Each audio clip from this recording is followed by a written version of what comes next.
கார்த்திகேயா, ஆறுமுக கடவுளே, சுப்பிரமணிய சுவாமியே, என் இன்பமே, ஈசனே, பரம்பொருளே, எங்கும் நிறைந்த பரபிரம்மே, சரணமையா சரணம், சரணமையா சரணம், சரணமையா சரணம். சிவாய சிவம்.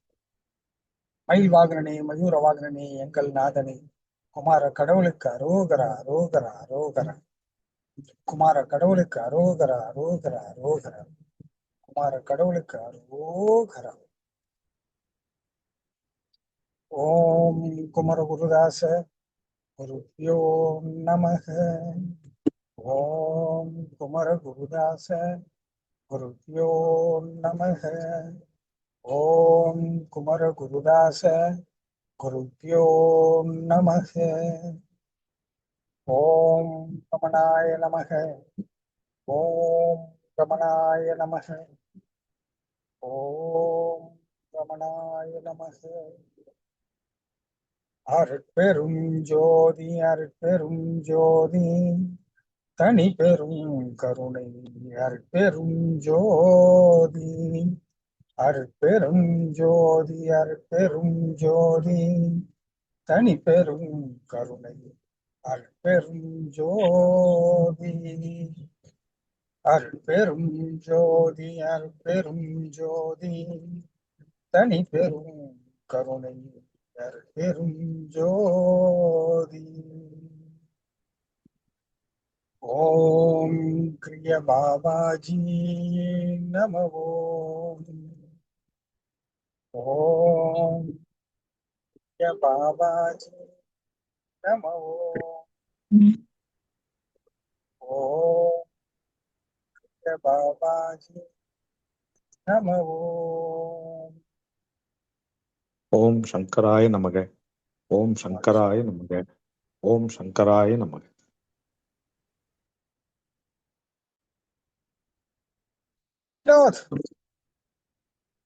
வணக்கம் சாமி. வணக்கம் சாமி, தைப்பூசம். இன்னைக்கு நீங்க தைப்பூசம் கோயிலுக்கு போறீங்க. தைப்பூசம்ங்கிறது என்ன சாமி? அதை பத்தி விளக்க முடியும்? பாத்தீங்கன்னா பூச நட்சத்திரத்துல வர்ற இது ஆக்சுவலி அம்பாள் வந்து முருகனுக்கு வேல் கொடுத்த நாளுன்னு சொல்றாங்க. சரியா அந்த புராணங்கள்ல எனக்கு அவ்வளோ நினைவில்லை. இப்ப ஏன்னா நம்ம கொஞ்சம் அட்வான்ஸா பேசிட்டே இருந்ததுனால இந்த தைப்பூச திருநாள் வந்து நம்மளுக்கு வேல் கொடுத்த நாள் நினைக்கிறேன். அம்பாள் வந்து முருகப்பெருமானுக்கு தான் இதன் சிறப்புன்னு நினைக்கிறேன். எனக்கு சரியா நினைவில்லை. இப்போ அப்சர்வ் பண்றதுக்கான சூழ்நிலையும் இல்லை. இதை சார்ந்து என்ன வேணும்னு கேளுங்க, நான் சொல்றேன். இந்த தைப்பூச திருநாளை பத்தி மட்டும் தான் தெரிஞ்சுக்கணுமா? இல்லைங்க சாமி, அதுல முக்கியமா இந்த வேல் கொடுத்ததுன்னு சொன்ன அந்த வேலின் சிறப்பு என்ன? வேலோட தனித்துவம் என்ன? எதுக்கு வேலை வழிபடுறோம்? இது சிறப்பு. இப்போ வேல் பாத்தீங்கன்னா முருகப்பெருமானுக்கு வந்து ஞானத்தின் பிரதிபலம். முருகன்னாவே ஞானம், அறிவு, இதுதான் முக்கியம். இந்த மனதை வெல்வதற்கு அறிவுதான் முக்கியம் அப்படின்னு சொல்லி அதன் தத்துவமா சொல்லலாம். இப்போ வேல் உண்டு வினை இல்லை. இப்ப உங்களுக்கு அறிவு இருந்ததுன்னா உங்களுக்கு பாவம் புண்ணியம் எதுவுமே நடக்காது இல்லையா? இந்த அறிவு இல்லாததுனால தானே அறியாமையில நம்ம ஆட்கொண்டு நிறைய ஆசா பாசம் நிறைய விஷயங்களுக்கு ஆட்கொண்டப்பட்டு அதனால நிறைய வினைக்கு ஆளாகிடுறோம். சோ இந்த அறிவு தான் முக்கியமான ஒரு பலம். இந்த அறிவு தான் நானும். இந்த அறிவு நானும்னா அறிவுனா என்ன அறிவு அப்படின்னு நீங்க கேட்டீங்கன்னா, நமக்கு தெரியாம நம்மளை இயக்குகின்ற ஒவ்வொன்றுமே அறியாமையாக இருக்கிறது. நமக்கு தெரிந்து ஒன்னொன்றும் நடக்கின்றது அறிவாக இருக்கின்றது. சோ இந்த அறிவு என்பது ஒரு பெரிய மிகப்பெரிய பலம். இந்த அறிவை வளர்க்க வேண்டும். கடைசியில பாத்தீங்கன்னா பேரறிவே ஆண்டவராகிறது. கடைசி மூலம் எதுன்னு பாத்தீங்கன்னா அந்த பேரறிவே ஆண்டவராகிறது. தன்னைத்தான் ஆண்டவன் ஆண்டவனாகின்றான்.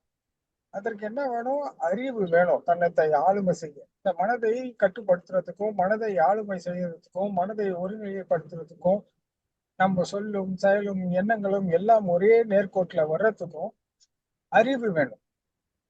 இந்த அறிவு இல்லாததுனால நம்ம என்ன பண்றோம்னா ரொம்ப பலவீனமாக இருக்கும். எதுக்கு எடுத்தாலும் பலவீனம். பணம்னா பலவீனம், பந்தம்னா பலவீனம், பாசம்னா பலவீனம், எல்லாத்துக்கும் பலவீனமாயி அதனால என்ன பண்றோம்? நிறைய வினையை நாமளே செய்கின்றோம்.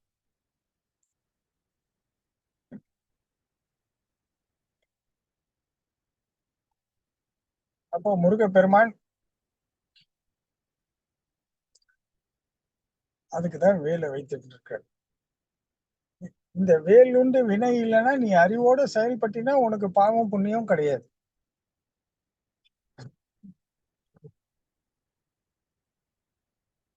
இதுக்குதான் இந்த வேல் பூஜை எல்லாம் செய்வாங்க. வேலை மட்டுமே வழிபடுறவங்க எல்லாம் இருக்காங்க. அவங்க எல்லாம் முருக உபாசகர் தான். ஆனா வேலை மட்டுமே வழிபடுவாங்க. வேல் பூஜைன்றது மிக சிறந்த பூஜை. வேலை வழிபடுறது. அந்த வேல் இருந்தா வினை இல்லைன்னா நம்மள இப்ப நம்ம சரிங்க, நம்ம அறிவை வளர்த்துட்டோம் சுவாமி. இது மாதிரி வேலை வச்சு வேலை வணங்கி நம்ம அறிவை வளர்த்துட்டோம். இது நமக்கு நம்மளோடதே நம்ம செய்யறோம். நம்ம மனதை ஆளுமை செய்யறோம், நம்ம மனதை கட்டுப்படுத்துறோம், நம்ம உடல் மனம் எல்லாம் ஒன்றாயிருந்து கவனம் சீராக இருந்து சொல்லும் செயலும் சீரும் சிறப்புமாக செய்யறோம் சாமி. ஆனால் சந்தர்ப்பமும் சூழ்நிலையும் எதிராளிகளின் வினைகளும் பாவங்களும் புண்ணியங்களும் ஆசைகளும் பாசங்களும் நேசங்களும் இதெல்லாம் நாம் தொடர்புள் உள்ளவர்கள் தானே. அப்ப நம்ம எப்படி அப்படின்னு நீங்க கேட்டீங்கன்னா, இந்த அறிவு பலமாக மாறி நம்மை தாக்கப்படும் போது இது பயனுள்ளதாக இருக்கும். அதுக்காக அந்த அறிவை அடுத்தவர்கள் எல்லாம் தண்டிக்குமானா தண்டிக்காது, நம்மளை பாதிக்காது. ஏன்னா தண்டிக்குவது என்பது கடவுளோட தன்மை அல்ல. ஆனால் பிறரோட அவங்களோட அறியாமை அவங்களோட சேர்ந்துதான் இந்த உலகத்தோட ஒன்றிதான் வாழ வேண்டும் என்பது நீதி. அதனால நாம் என்ன செய்யணும்னா, இந்த அறிவாகப்பட்டது பலமாக பாரி இந்த பலவீனமான எண்ணங்கள் நம்மளை தாக்கப்படும் போது இந்த பலம் நம்மளை காக்கும். அடுத்தவர்களோட அறியாமையோ ஆசையோ பாசமோ நேசமோ காதலோ காமமோ மாயையோ மோகமோ சஞ்சலமோ சபலமோ எது நம்மளை தாக்கப்பட்டாலும் இந்த பலம் அதை நம்மளை தாக்கி இயக்கா வண்ணம் தடுத்து நிற்கும். இது வேல் பூஜையின் சிறப்பு. அதனால நமக்கு பாத்தீங்கன்னா இந்த தாழ்வுகள் ஏற்ற தாழ்வுகள்ல இருந்து நம்ம விடுபட்டு சீராக இருப்போம். கவனம் சீரா இருக்கும், மன அமைதியா இருக்கும், உடல் நிம்மதியா இருக்கும், ஆரோக்கியம் சிறப்பாக இருக்கும். இந்த மாதிரி நன்மைகள் உங்களுக்கு கிடைக்கும். நன்மை என்பதுதான் வாழ்வில் முக்கியமான ஒரு விஷயம். இப்ப நீங்க என்ன எடுத்துக்கொண்டாலும் உங்களுக்கு தீமைதான். நான் தவறாக சொல்லல, யாரும் தவறாகவும் புரிஞ்சுக்காதீங்க. ஆனால் உண்மையை நான் சொல்லித்தான் ஆக வேண்டும். இப்ப நீங்க என்ன வேணா எடுத்துக்கோங்க, அது உங்களுக்கு தீமை தான் தருகின்றது. உலக வாழ்விலே நீங்க எடுத்துக்கிட்டீங்கன்னா ஆசை பாசம் நேசம் என்ன எடுத்துக்கிட்டாலும் அது மறைமுக தீமையாக இருக்கு. கண் முன்னே எல்லாரும் நன்மைன்னு நம்புறோம், ஆனால் அது எல்லாமே நமக்கு தீமையை தான் கொடுக்கின்றது.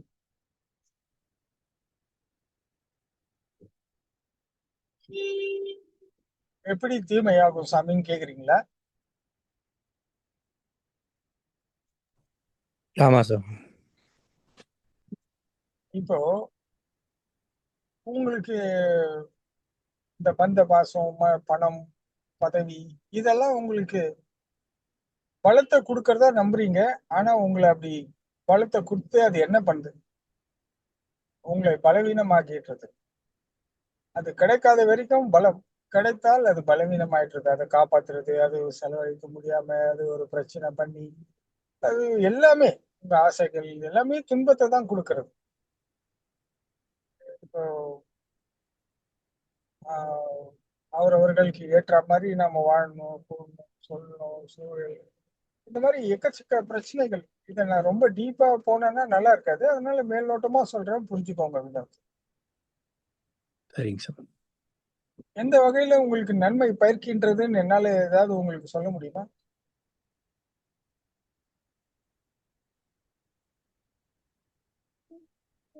வாழும்போது ஒரு இந்த வாழ்க்கையை வாழும்போது துணையோட வாழும்போது தான் நம்பிக்கையே இருக்குது. இப்போ தனியான வாழ்க்கைங்கிறது வந்து ஆஹ் வாழ முடியுமா அப்படிங்கிற கேள்வியிலே தான் இருக்கு சார். இப்போ அது பலவீனமா பலமா?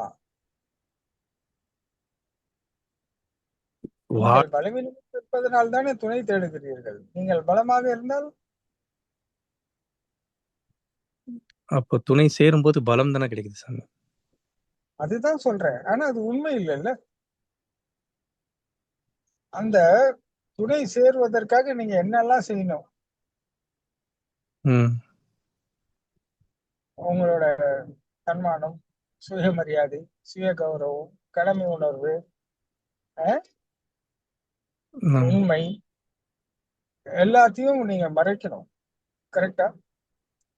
இதெல்லாம் இருந்தா துணையோட சேர்ந்து வாழ முடியுமா? முடியாது. நேர்மை, தர்மம், நீதி, இதெல்லாம் நீங்க பின்பற்றீங்கன்னா ஒத்துப்பாங்களா? சமூகமே ஒத்துக்காது சார். கண்டிப்பாக ஒத்துக்க மாட்டாங்க. இப்ப ஒரு கதை சொல்றேன். எங்க அக்கா பையனு பொண்ணு கேட்டு அந்த பொண்ணோட அப்பாவும் அவரோட நண்பரும் வந்திருக்காங்க. அப்போ நானும் இருக்கேன். அவங்க சொல்றாங்க, இந்த மாதிரி எங்க பையன்லாம் ரொம்ப டிசிப்ளினான பையன்னு எங்க அக்கா சொல்றாங்க. எங்க பையனுக்கு எந்த கட்டப்பொழுதும் கிடையாது. அவங்க மாமா வந்து இது மாதிரி ஆன்மீகத்துல இருக்காரு, அவர் கூட தான் ஆசனாஸ் போடுவான், தியானம் பண்ணுவான், நடைப்பயிற்சி எல்லாம் போவான் அப்படின்னு சொல்லி எங்க அக்கா பெருமையா சொல்லிக்கிட்டு இருக்காங்க. அப்போ அவரும் ஒரு கூட வந்தவரும் கபாக்குன்னு ஏதோ ஷாக் அடிச்ச மாதிரி எதிர்றாங்க. ஐயோ, கடவுள் தியானம் எல்லாம் பண்ணக்கூடாதுப்பா, குடும்பம் தான் முக்கியம் அப்படின்னு சொல்லி சொல்றாங்க. நானும் சிரிக்கிறேன், பிரதாப்பும் சிரிக்கிறான். எங்க அக்காவுக்கு என்னடா தப்பா சொல்லிட்டோமோன்னு ஒரு அச்சம். ஏன்னா அவங்களுக்கு அந்த பெண்ணிடம் முடிய வேண்டும், அவங்களோட ஆதாங்கம், ஆதாயம், சுயநலம், ஏதோ ஒன்று வச்சுக்கலாம். ஐயோ என்னடா இது அப்படின்னு சொல்லி, அப்படிலாம் இல்லைங்க, ஆனா எல்லாம் பயிற்சி எல்லாம் செய்வாங்க அப்படின்னு சொல்லிட்டு அவரு பெண்ணோட அப்பா கூட வந்து சொல்றாரப்பா, இனிமேல்ட்டு நீ அதெல்லாம் செய்யக்கூடாது, அதெல்லாம் கடவுள்ல நம்ம கும்பிட்டோமா அதோட விட்டுறணும், நீ இது மாதிரி தியானம் எல்லாம் பண்ணக்கூடாது, அதெல்லாம் குடும்பத்துக்கு சரிப்பட்டு வராது, நம்ம சாமி கும்பிடணும், ஆனா இதெல்லாம் பண்ணக்கூடாது, பாத்துங்கன்னு சொல்லிட்டு அறிவுரை செய்கிறார். இதுக்கு என்ன அர்த்தம்?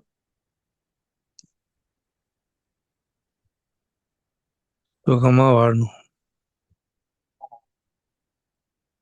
இப்ப நீங்க சுகம்ன்ற ஒண்ணுத்துக்கு போகும்போது எப்படி அது உங்களுக்கு 24 மணி நேரம் பலன் கொடுக்கும்?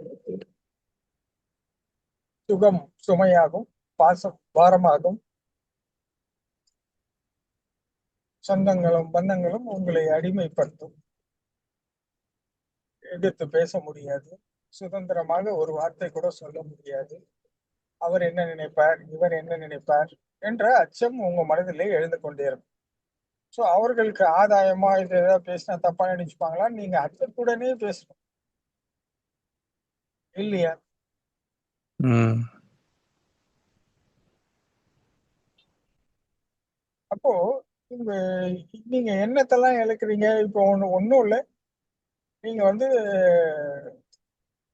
உங்களோட சுயமரியாதையோட நீங்க ஒரு நேர்த்தியான எண்ணம் கொண்டு நீங்க வெளிப்படுத்துறீங்க வச்சுக்கோங்க. உங்க-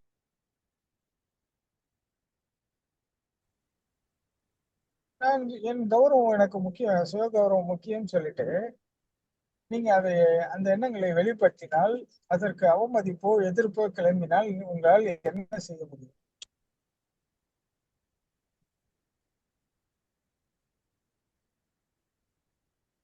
எதிர்ப்பவர் உங்க மாமனாரோ, மாமியாரோ, அண்ணனோ, தம்பியோ, அம்மாவோ, அப்பாவோ, கட்டிய மனைவியோ, பெற்ற பிள்ளையோ கூட இருக்கலாம். உங்களால என்ன செய்ய முடியும்? ஒன்றும் செய்ய முடியாது. அப்போ உங்க நேர்த்தியான எண்ணத்தை என்ன செய்வீங்க? மனசுக்குள்ளேயே குழி தோண்டி புதைச்சிரும். அப்போ நீங்க இழந்தது எது? தன்மானம், சுயமரியாதை. சுயமரியாதையை இழந்து விட்டீர்கள். இப்பொழுது நீங்க ஒரு நல்ல காரியம் செய்ய போகிறீங்க. ஒரு நன்மை, ஒரு நல்ல விஷயம், ஏதோ ஒன்று நீங்க செய்யும் போது, அந்த செயல் செய்யும் போது உங்களை தடுக்கின்றார்கள். உன்னை யார் இதெல்லாம் கண்டிப்பாக நீங்க நல்லா தெரிஞ்சிருக்கும். ஏன் எல்லாரும் ரொம்ப சுயநலம், தன்னலமா சிந்திக்கிறாங்க? ஏன் அவங்களுக்கு மனம் வரல? ஏன் அவங்களை தடுக்கிறது? எதெல்லாம் நல்லா தடுக்கும் அவங்களை ஒரு விஷயங்கள் வரும்போது. ஒரு குறிப்பாகன்னு வச்சுக்கோங்க. இப்ப எங்க அக்கா பையனுக்கு சொன்ன மாதிரி, நீங்க அமர்ந்து தியானம் பண்ணி ருத்ராட்சி மாலை போட்டு பட்டை போட்டு நீங்க மொட்டையும் அடித்துக்கொண்டு பட்டையும் போட்டுக்கொண்டு கோட்டையும் போட்டுக்கொண்டு காவி வேட்டி கட்டிக்கிட்டு உட்கார்ந்து தியானத்தில் ஈடுபடுவீர்கள். நான் கடவுளை வணங்கி ஞானம் பெற வேண்டும், அருளை பெற வேண்டும் என்று. இந்த செயலுக்கு தடுப்பு வருமா, எதிர்ப்பு வருமா, அல்லது ஆதரிப்பு வருமா? எதிர்ப்பு தான் வரும் சார். அப்போ நீங்க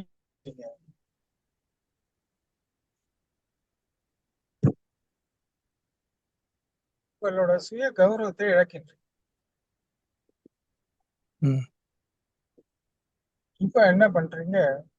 உங்க நலனுக்காக உங்களை தனிமைப்படுத்திக் கொள்ள ஒரு சில விஷயங்களை நீங்க பின்பற்றும் போது, அதெல்லாம் வேண்டாம், அதெல்லாம் தூக்கி போட்டு இங்க வாங்க. நீங்க உங்களோட கடமை, கடவுளுக்கு வணங்குவதோ, இல்ல கடவுளுக்கு தொண்டு செய்வதோ, இல்ல குருவை வணங்கி தியானம் செய்வதோ, நாமம் சொல்வதோ, ஏதோ ஓ இந்த இதெல்லாம் உட்காந்து நீ மந்திரம் சொல்லி நீ பேரை சொல்லணும் போனீங்கன்னா உனக்கு ஒரு 4 காசு வரும், போய் சம்பாதி. அதை விட்டு இதெல்லாம் பண்ணிட்டு உட்காந்துட்டு இருக்கேன்னு உங்களுக்கு சொல்லுவாங்களா? இல்ல நீங்க பண்ற பூஜை பண்றீங்க, தியானம் பண்றீங்கன்ட்டு உங்களுக்காக காத்திருப்பாங்களா? முதல்ல உங்களால இந்த சூழ்நிலையில் இதை செய்ய முடியுமா?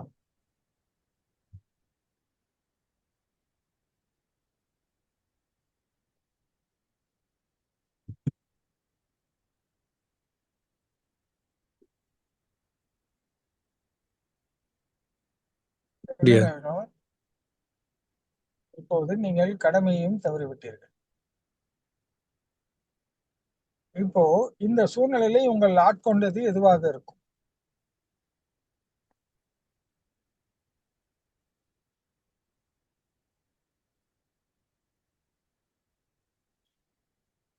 ஆசை, பாசம், சுகம், துக்கம் எல்லாம் உங்களை ஆட்கொண்டு இப்படிதான் இருக்கணும். இதுக்குள்ள இருந்துகிட்டே நான் சொல்றத நீ கேட்கணும், நீ சொல்றத நான் கேட்கணும், நீ எந்தணும் நான் உண்டுணும், இந்த சண்டை சச்சரவு கோபம் தாபம் வெறுப்பு வெறுப்பு இந்த மாதிரி விஷயங்கள்லாம் தொடர்ந்து இருக்கணும். இதுதான் குடும்பம். கரெக்டா? ஆமாங்க. இப்போ இந்த துணையோட இருக்கும்போது உங்கள் சுதந்திரம்ன்ற ஒரு விஷயத்த நீங்க வாழ்க்கையில எப்ப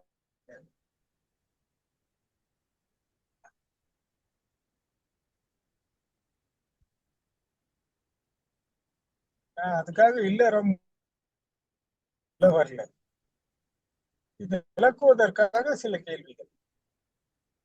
சுதந்திரம்னா நீங்க நினைக்கிறத நீங்க செய்யணும். நீங்க என்ன நினைக்கிறீங்களோ அதை பேசணும். என்ன செய்யணும்னு நினைக்கிறீங்களோ நீங்க செய்யணும். அதுலயும் உண்மை இருக்கணும், நேர்மை இருக்கணும். அது வேற வேற ஆங்கிள். முதல்ல உங்க சுயகௌரவம், சுயமரியாதை, இந்த கடமை உணர்வு. உங்களுக்கு ஒரு கடமை வச்சிருக்கீங்க. கடவுளுக்கு நம்ம ஒரு நாளைக்கு 1 மணி நேரமாவது தொண்டு செய்யணும்.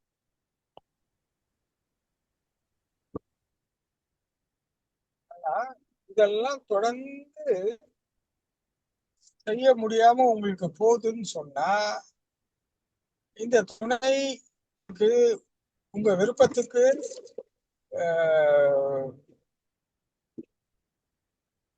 மதிக்கப்படுறதா அவமதிக்கப்படுறதா?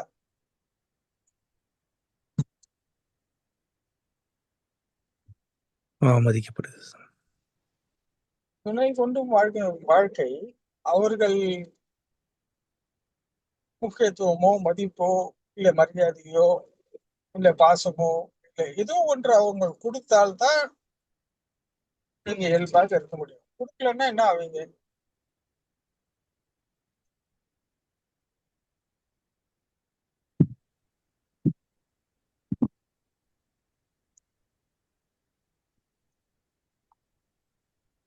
உங்களை சதா சகித்து கொண்டோம் கடிந்து கொண்டோம் ஒரு மாதிரி உங்களை நிராகரித்துக் கொண்டே இருந்தால் நீங்கள் என்ன ஆவீர்கள்?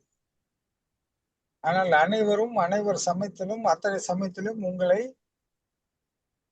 ஆதரித்துக் கொண்டே இருக்க முடியாது இல்லையா? ஏன்னா இதெல்லாம் ஒரு இயக்கம். இது ஏன் இயங்குகிறதெல்லாம் தெரியாது. இந்த மனதோட தன்மை விருப்பு வெறுப்புக்கு ஆளாகுவது. விரும்பும் வெறுக்கும் வெறுக்கும் விரும்பும் இந்த மாற்றத்துக்கு உட்பட்டதுதான் இந்த மனம். இப்போ இதையெல்லாம் நீங்கள் கடந்து செல்ல உங்களுக்கு யாரை போய் நாடுவீர்கள்? நிறைய சாமானியர்கள் என்ன பண்ணுவாங்க? பொண்டாட்டி திட்டினா அம்மா, அம்மா திட்டினா பொண்டாட்டி, அப்புறம் அப்பா, அண்ணன், தம்பி, ஒருத்தர் மாத்தி ஒருத்தர்கிட்ட ஸ்கிப் பண்ணுவாங்க. அந்தந்த டைம்க்கு ஒரு ஆதாயம் தேடி அந்த உறவுக்கு உள்ள யூஸ் பண்ணி ஒரு மாதிரி ஒரு மாதிரி தன்னால அது ஒரு மாதிரி கொஞ்சம் அநாகரிகமாக இருக்கும். அது ஒரு அருவருப்பா இருக்கும். அது உள்ள போனா அது ரொம்ப போக மாட்டான். நம்ம அப்படியே விட்டு இது எல்லாரும் பயன்படுத்துற ஒரு வகைன்னு சொல்றேன். ஏன்னா அது பேசினா கொஞ்சம் அருவருப்பா இருக்கும். ஆஹ் நல்லாவும் இருக்காது. அவங்களுக்கு நாகரிகம்னா என்ன தெரியாது. ஆஹ் ரொம்ப ஒரு மாதிரி போவோம். அது அந்த அந்த கோணல் வேண்டாம். உங்களுக்கு புரிஞ்சிருக்கும்னு நினைக்கிறேன். அப்படிப்பட்டவங்க எல்லாம் எப்படி இருப்பாங்க? நீங்க நிறைய பார்த்திருப்பீங்க வாழ்க்கையில இல்லையா? புரியுது. புரியுது. ஆமா. இப்போ இதையெல்லாம் நீங்க கடந்து செல்ல உங்களுக்குன்னு என்ன ஒரு உபாயம் இருக்கு?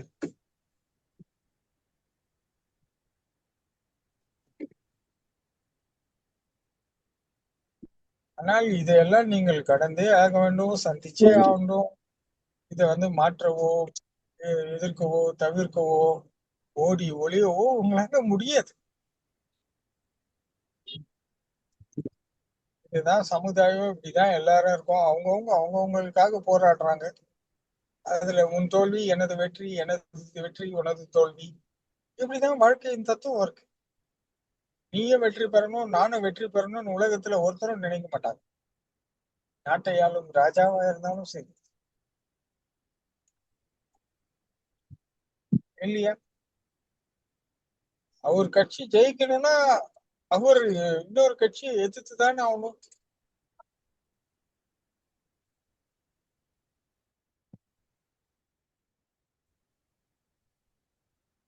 பாப்பா நீ நானும் தோழமை அப்படின்னு சொல்லி நம்ம ரெண்டு பேரும் ஒன்னா சேர்ந்து ஜெயிக்கலான்னு போது ஒரே கொள்கைகள் கோட்பாடுகள் இப்படி எல்லாம் போவோம். அதுக்கு பங்கிட்டு கொடுக்கணும் எல்லாமே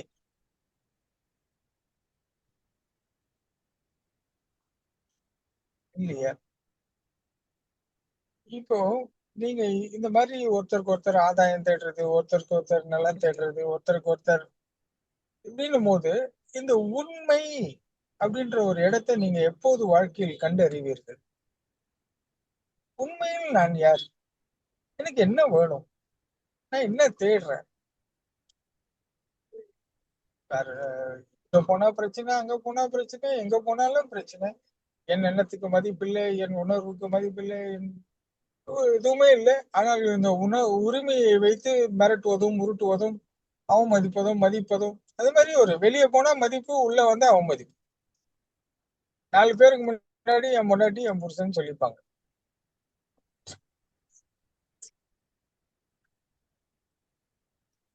பையனோட பையன் அவங்க அம்மா கிட்ட பேசும்போது அவர் என்னை பத்திரமா நான் தெரியாதனமா நிம்மதியா இருந்த என்னை போய் கல்யாணம் பண்ணி வச்சு இப்படி பண்ணிட்டீங்க. அவ பண்றதெல்லாம் உங்களுக்கு தெரியாதுமா. உடனே அவங்க அம்மா கிட்ட பேசும்போது போயும் போயும் ஒரு துப்பு கட்டவனை எனக்கு கல்யாணம் பண்ணி வச்ச மாதிரி அவன் எல்லாம் மனுஷனாமா. ஏன்னா அவங்க பார்த்த 4 பேர், அவங்க அப்பாவோ அண்ணனோ அவங்களுக்கு பிடிச்ச மாதிரி இவங்க வளர்ந்தாங்க. அதனால அவங்களுக்கு அவங்க பண்றது சரியா இருக்கும், இவரு பண்றது தப்பா இருக்கும். இந்த சூழல் எல்லாருக்கும் இருந்து கொண்டே இருக்கும். பாருங்க, இங்க அடிச்சுக்கோ, புடிச்சிக்கோ, இச்சிக்கோ அப்படின்னு ஒரு சண்டை, சச்சரவு, கோபம், தாபம், விருப்பு, வெறுப்புன்னு சொல்லி போயிட்டு இருக்கு. இதுல எங்க அமைதி, நிம்மதி, சமாதானம், ஒற்றுமை, தைரியம் இதெல்லாம் எங்க இவங்க வாழ்க்கையில அனுபவிப்பது?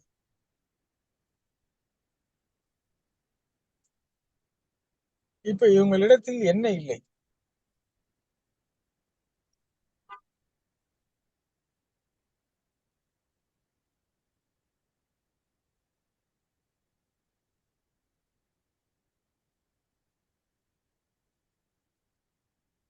சொல்லுங்க வினோத், என்ன இல்லை இவங்களிடத்துல?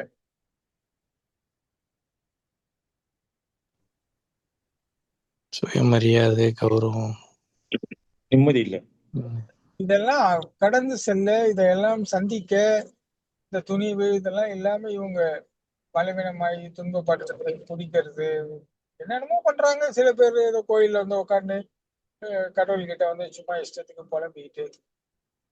ஆனா என்ன பண்ண முடியும்? இவங்களால இதை தவிர்த்து வாழவும் முடியாது, எதிர்த்து வாழவும் முடியாது. எதிர்த்தா உள்ள வலிக்கும், தவிர்த்தா அது இதோட பெரிய பலவீனம் வெளியே ஆயிடும் சொல்லிட்டு இதை புடிச்சுக்கிட்டு வெளிய உலகத்துல இந்த இந்த சுயநலம்ன்ற ஒரு விஷயத்த வச்சுதான் உலகத்துல தன்னலம்ன்ற ஏதோ ஒரு ஆதாயம் தேடணும் அடுத்தவங்க கிட்ட இருந்து. அப்ப அதுக்கு இந்த பவரை வச்சுதான் நீங்க எல்லாம் தேட முடியும். அதனால அவங்க என்ன பண்ணாலும் எல்லாத்தையும் இழந்து அதை வளர்த்துக்கிட்டு வெளியே போய் போராடுவோம். ஏன்னா இந்த பணம்ன்ற ஒன்று விஷயத்துக்கு எல்லாரும் பலவீனமாக தான் செய்வாங்க. ஏன்னா பணம் வந்து வாழ்க்கையில அவங்கள விட அந்த பணம் அவங்களை ஆளுமை செய்து. ஏன்னா அதன் பலம் அப்படி. சரி, இந்த பணத்தை வச்சு நான் வாழ்றதுக்காக தேடுறேன்னா, இல்ல இது இருந்தா நான் பலமா இருப்பேன்னு நம்புறேன்னா எதுவுமே கிடையாது. அவங்களுக்கு அது பயனளிக்குதா, பயனளிக்கலையா? ஆனா இந்த தேவைகள் அதிகமா இருக்கப்படும் போது, இதனோட நிர்பந்தம் அதிகமாகும் போது, அதுதான் நானும் நம்புற அளவுக்கு போயிடுறாங்க. இது இயல்பு. இது தப்பு இல்ல, இது இயல்பு. உலகம் அப்படி இருக்கு. உலகத்துல பணம் ரொம்ப முக்கியம்ன்றது ரொம்ப இருக்கு.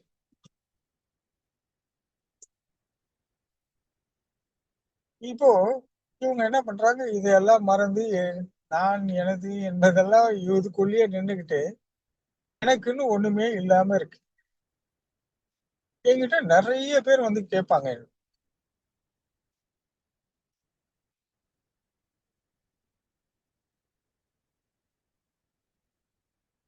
ம்.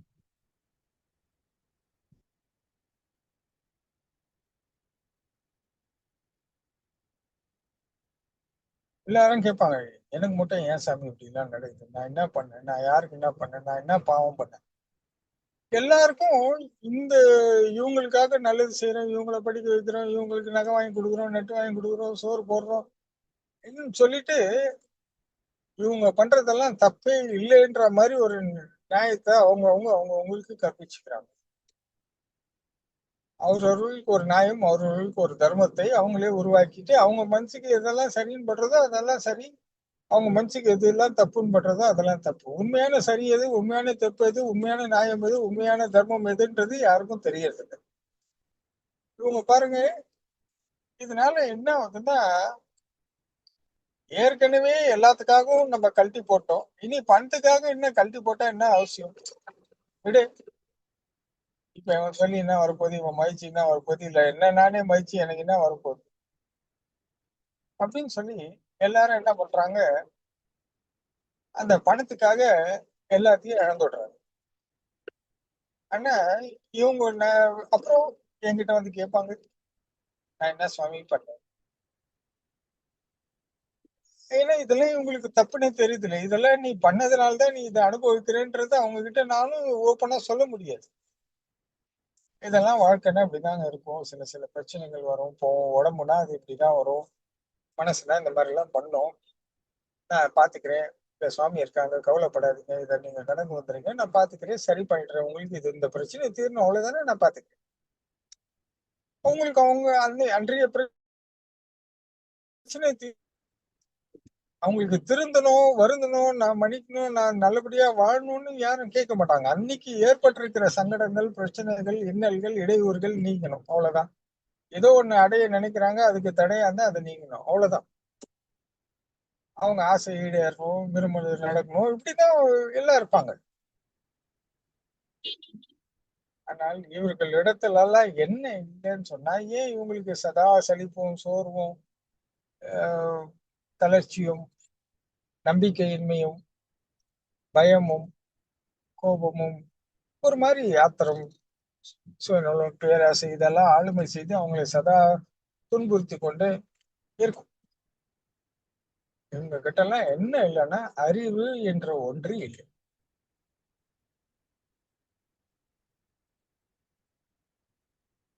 அறிவு இருந்தா என்ன பண்ணுவாங்க, இந்த மாதிரி எல்லாம் ஒண்ணு நடக்கப்படும் போது, ஐயோ நம்ம எவ்வளவு பெரிய சக்தியை ஒரு ஆளுக்கு 1000 ரூபாய் காசுக்கு இழக்கிறோம். எல்லாரும் நம்ம கிட்ட வரவங்க எல்லாம் சொல்லுவேன், ஏய் தப்பு பண்றியா, பண்ணு, ஏதோ கோடி கணக்குல போடு, செட்டில், அதுலயாவது ஒரு நியாயம் இருக்கு. அல்ப 1000, 10,000, இது 50,000, 1,00,000 ரூபாய் எவ்வளவு நாள் மிஞ்சி போனா ஒரு 2 மாசம். அதுக்கு ஏன் உன்னை விட்டு குத்து போயிடுறேன், உன்னை விட்டு போயிடுறேன். நான் இன்னும் கொஞ்சம் ஓப்பனாவே சொல்லலாம், அதுக்கு ஏன் உன்னை வித்துடுறேன், இதுக்கெல்லாம் விற்காத. என்னைக்கு விற்கிறேன்னா அந்த ஒரு 2 கோடி 3 கோடிக்கு உன் தகுதியை வளர்த்துக்கோ. இதெல்லாம் நீ விட்டு கொடுக்காம காப்பாத்தி கரெக்டா வந்து அந்த இடத்துக்கு உயர்ந்துட்டு அந்த இடத்துல நீ விட்டு கொடுத்தாலும் வாழ்க்கைக்கு ஒரு அர்த்தம் இருக்கு. அல்ப 500, 1000, 50,000 எல்லாத்தையும் விட்டு கொடுத்துறீங்க. அதனால உங்களோட நிலைப்பாடு என்னன்னா இந்த கட்டத்துக்குள்ளேயே நின்னு போகுது. உன் தகுதியா 1000, 2000, 1,00,000 ரூபாய் மேக்சிமம் இதுக்குள்ளேயே நின்னுது. அந்த கோடின்ற இடத்துக்கு தகுதிக்கு கூட வளர்த்துக்க முடியாம இதுக்குள்ளேயே வாழ்க்கை பயணம், இவ்வளவுதான் என் தகுதி, இதுதான் என் எல்லை, இதற்குள்ளதான் என் வாழ்வுன்ற இடத்துக்கு போயிடுறாங்க. நான் சும்மா விளையாட்டுக்கு சொல்றேன், தவறு செய்யின்னு சொல்றது என் நோக்கம் இல்லை. அல்ப காசுக்காக தவறு செய்யாதீங்க. தவறு செய்யறதுக்கு முடிவு பண்ணிட்டீங்கன்னா ஒரு ஒரு நல்ல பெரும் தொகையை போட்டினா கூட ஏதோ ஒரு பிரயோஜனம் இருக்கும் வாழ்க்கை. சும்மா அல்ப காசுக்கெல்லாம் வித்துட்டு ஏன் பண்றீங்க?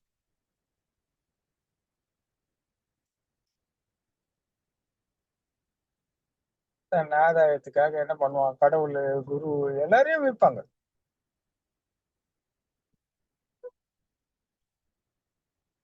இதெல்லாம் அறியாமைன்னு சொல்றதா, ஆசைன்னு சொல்றதா, பலவீனம் சொல்றதா, என்ன சொல்றீங்க?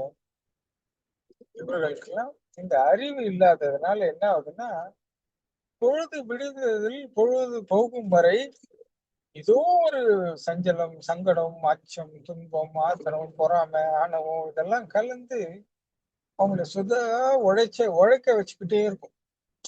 ஏற்கனவே இந்த உடல் சதா உழைச்சுக்கிட்டே இருக்கும், இன்னும் கூட இதெல்லாம் சேர்ந்ததுன்னா இன்னும் அதிகமா உழைக்கும் போது உடல் நலம், மனநலம் எல்லாம் என்ன அவங்க யோசிச்சு பாருங்க.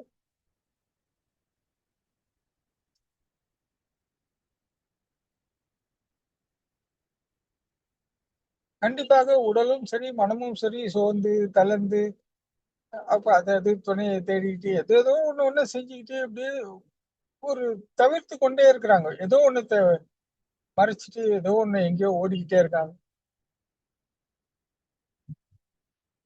ஒரு சில மேக்சிமம் எல்லாரும் இந்த சிற்றின்பத்தை நாடுவாங்க.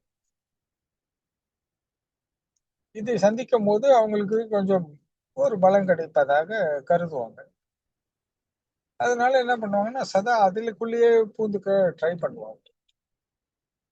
இரவில் செயல், பகலில் நினைப்பு, அதை நினைச்சுக்கிட்டே இருக்கிறது, அதை ரசிக்கிறது. சாப்பிட்டியா, தூங்குனியா, என்ன துணி போட்ட, என்ன சாப்பிட்டீங்க, ஏன் இதை சாப்பிட்டீங்க, ஏன் இதை சாப்பிடுறது தானே, ஏன் அதை சாப்பிடல, இதெல்லாம் ஒரு அற்ப விஷயம். இதெல்லாம் ஏன் செய்யறாங்கன்னா they are preparing for that. அவங்கள அதுக்குள்ளேயே நம்மள சுத்த வச்சுக்கிறாங்க. அப்ப அவங்களுக்கு என்ன ஆகுதுன்னா இந்த உடல் வந்து கொஞ்சம் பாரம் குறைஞ்ச மாதிரி இருக்கு. இல்லைன்னா இந்த உடலோட வேகமும் பாரமும் உழைச்சிக்கிட்டே இருக்கு இல்லையா? இவங்களுக்கு அது வேட்கையை கொடுக்குது. உடனே அதை இளைப்பாறுவதற்கோ இல்லை அந்த விஷயத்தை குறைக்கணும்னா இன்னொரு துணை தேட வேண்டியது இருக்கு. அந்த துணை தேடப்படும் போது அங்கிருந்து சில நல்லதும் கெட்டதும் வரும். ஏன்னா காலபேதமை கலந்துவிடும். வயது வித்தியாசம் அது இதுன்னு சொல்லி பிறப்பு வளர்ப்பு வளர்ந்த சூழ்நிலை அவங்க விருப்பத்துக்கு ஏத்த மாதிரி நீ நடக்கணும், ஏன் விருப்பத்துக்கு ஏத்த மாதிரி நான் நடக்கணும்ன்ற மாதிரி ஒரு நான் நீ என்ற போட்டியெல்லாம் வந்துரும் அந்த இடத்துல. அதுல எது உண்மை எது நியாயம் எது தர்மம் எல்லாம் கிடையாது. எது ஆதாயம் அது மட்டும்தான் நியாயம் தர்மமாக. இப்ப இவங்களுக்கு இதை நான் ஏன் பண்றேன்னு அவங்களுக்கும் தெரியாது. சரி இதெல்லாம் நம்ம இதுக்காக தான் பண்ணோம் பிளான் பண்ணி பண்றோம் அப்படின்னும் கிடையாது. அதுவும் தெரியாது அவங்களுக்கு. அது அது உள்ள இருந்து இயங்கும், அது அதன் வேலையை அது அது செய்யும், அது அதன்படி இவங்க நடப்பாங்க. ஆனால் நன்மை மட்டும் கிடைக்காது. காலத்துக்கு போராட்டம் போராட்டம் போராட்டம் போராட்டம் சலிப்பு சோர்வு அப்பா ஐயோ அப்பா நீ நானும் குத்தம் சொல்லிக்கிட்டு உலகத்தை பழிச்சுக்கிட்டு எல்லாரையும் குற்றம் சொல்லிக்கிட்டு எல்லாரையும் குறை சொல்லிக்கிட்டு எல்லாத்தையும் பழிச்சுக்கிட்டு யாரும் இந்த உலகத்துல நல்லவங்க இல்லை, நான் மட்டும்தான் நல்லவன் அவங்கள நம்ப வைக்க மனம், இப்படி நிறைய துன்பத்துக்கு ஆளாயிட்டே இருப்பாங்க.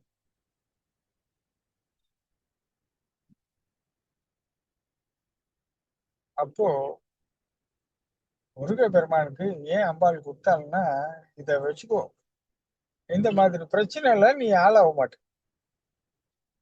நீ தனித்து நிற்ப, உன்னை வெல்ல யாராலும் இயல, ஏதோ ஒரு பெரும் சக்தி. இந்த பலம் வாழ்க்கைக்கு ரொம்ப முக்கியம். இதை வைத்து நீ தனித்து போராட முடியும். இந்த உலக என்னை இயக்குகின்றது எது என்னை இயங்குகிறது என்று எதுவுமே தெரியாது.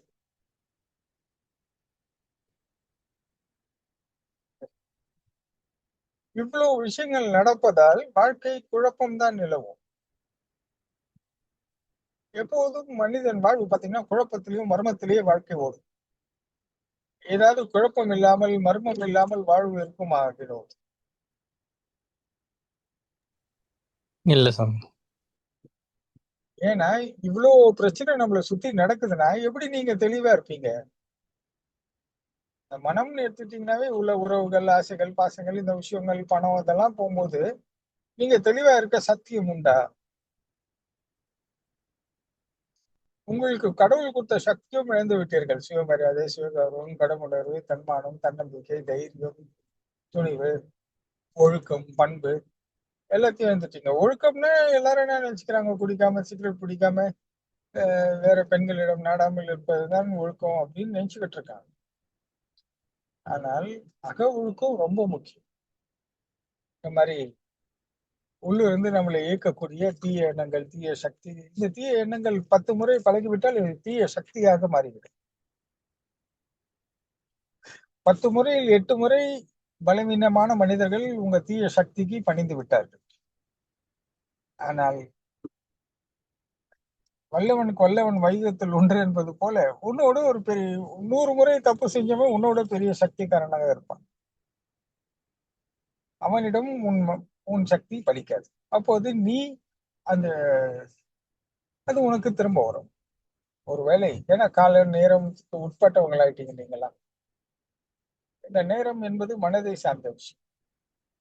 அந்த நேரம் சரியில்லைன்னு சொன்னா அது எல்லாம் உங்களுக்கு திரும்பி அடிச்சதுன்னா எதிராளி அடிக்கும் போது யாருக்கும் தெரியாது, ஆனால் தனக்கு அடிக்கும் போது எல்லாருக்கும் தெரியும். இதுல ஒரு பெரிய ஒரு குழப்பம் என்னவென்றால் இவங்கள் சபிப்பதோ வெறுப்பதோ எதிர்ப்பதோ அவமதிப்பதோ அவமானப்படுத்தோ ஒரே நிமிஷம் ஒரே நிமிஷம்.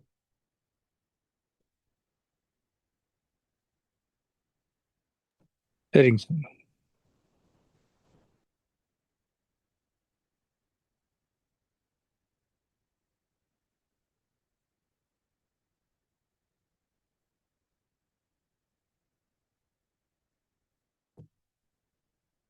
வினோத் கேக்குதா? ஒரே ஒரு நிமிஷம், ஒரே ஒரு நிமிஷம். கேக்குதுங்க சாமி.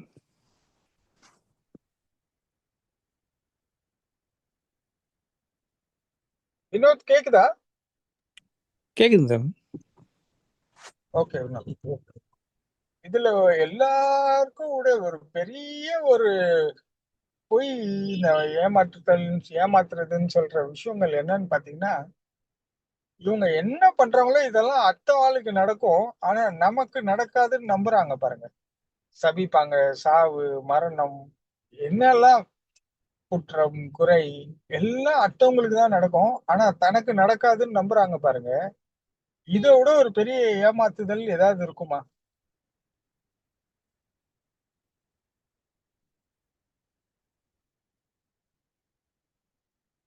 சொல்லுங்க வினோத். நீ என்னெல்லாம் அடுத்தவங்களுக்கு நினைக்கிறியோ அது உனக்கு நமக்கும் தானே நடக்கும். ஆமாங்க சார். ஆனால் இது யாருமே ஒத்துக்க மாட்டாங்க. எல்லாரும் அடுத்தவங்களுக்கு தான் நடக்கும்னு நம்புவாங்க. ஆமாங்க சார். ஏன் நமக்கு எதுவும் நடக்காது நம்புறாங்க? இப்ப கோவப்படுறாங்க, ஆத்திரப்படுறாங்க, ஆணவப்படுறாங்க, அதனால அடுத்தவங்களை துன்புறுத்துறாங்க, என்ன வேணா பண்றாங்க. இதெல்லாம் இவங்க எந்த நம்பிக்கையில பண்றாங்கன்னா, இது தனக்கு நடக்காதுன்ற நம்பிக்கையில பண்றாங்க. இந்த மனம் இவங்களை இப்படியெல்லாம் ஏமாத்து. இதுதான் அந்த தீய சக்தியின் வேலை. அவங்க எப்படி தீய எண்ணங்கள் தீய சக்தியா மாறுதுன்றதுக்கான உதாரணத்தை நான் உங்களுக்கு சொல்றேன். இதுல இருந்துகிட்டு இவங்க எப்போது நான் தவறு செய்கிறேன், என் ஆசை இது, நான் தான் பண்றேன்னு இவங்க எப்போதே இவங்களால ஒத்துக்க முடியும்?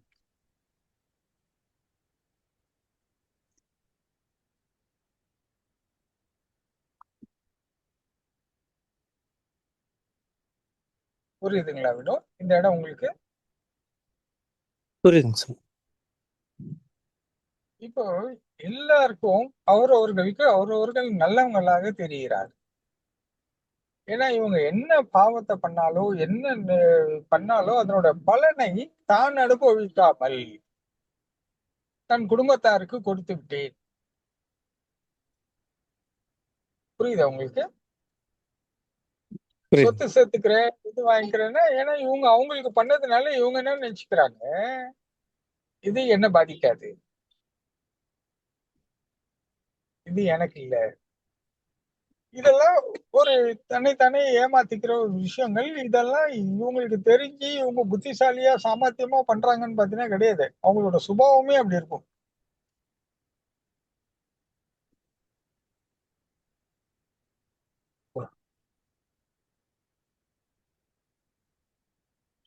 இப்போ என்ன ஆகுது, குழப்பம்தான் நிலைக்கிறது. இப்போ இதெல்லாம் ஏன்டா நடக்குது, நான் ஏன் இப்படி பொய் சொல்றேன், நான் ஏன் இப்படி ஏமாத்துறேன், நான் ஏன் இவ்வளவு சுயநலமா இருக்கிறேன், நான் ஏன் இந்த ஆதாயத்தை தேடுறேன், இந்த மனசுக்கு என்னதான் வேணும், இந்த உடம்புக்கு என்னதான் வேணும், இல்லை எனக்கு என்னதான் வேணும், எதுக்குமே விளக்கம் கிடைக்கல, தீர்வும் கிடைக்கல. அப்போ இந்த வாழ்க்கை என்ன ஆகுது, மர்மமாக மாறுது. கரெக்டா? ஆமாங்க.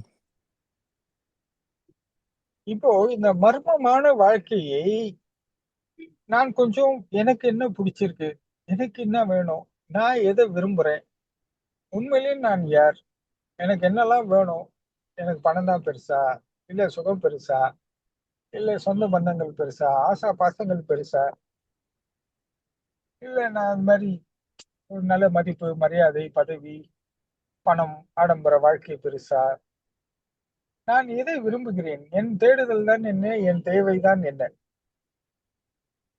இது ஒருத்தன் தெரிஞ்சாதான் ஏதாவது ஒரு இடத்துல நிம்மதியாவோ கம்ஃபர்டபுள் பிளேஸ்க்கு வர முடியும், சௌகரியமான இடத்துக்கு வர முடியும். கரெக்டா? இதுல என்ன, எனக்கு என்ன பையன், எனக்கு என்ன வேணும்ன்றது தெரியணும், இல்லையா? ஆ. அன்னைக்கு கூட ஒரு பெரிய அரசியல்வாதி, அரசியல்வாதினா உங்களுக்கு புரிஞ்சுக்கணும், நல்ல பணக்காரர். அப்போ அவர் எனக்கு கூட பேசிட்டு இருக்காரு, கூட ஒருத்தன் வந்து சொல்றான், இந்த மாதிரி இந்த மாதிரி அவர் ஒரு 1000 ரூபாய் கேட்குறாரு. ஏய், அதெல்லாம் இல்லைன்னு சொல்றேன். அவன் கேட்குறான், இவன் கேட்குறான். இங்கெல்லாம் வந்தா அப்படிதான் எல்லாரும் கேட்பாங்க. ஆனா பிஸியா இருக்காருன்னு சொல்லு, போகும்போது பாப்பாருன்னு சொல்லி பாத்துக்கலாம் அப்படின்னு என் எதிர்க்கவே அவர்கிட்ட சொல்றார். அடுத்து அவர் போனுக்கு ஒரு அழைப்பு வருது. அவங்க மனைவி ஏதோ வாங்கிட்டு இருக்காங்க, அதனோட மதிப்பு 10,000 ரூபாய். ஏதோ இது 10,000 ரூபாய் ஆகுது, நான் என்ன பண்ணிட்டோம், நீ கார்டுல போட்டுக்குமா, நீ கார்டுல போட்டுக்கோ.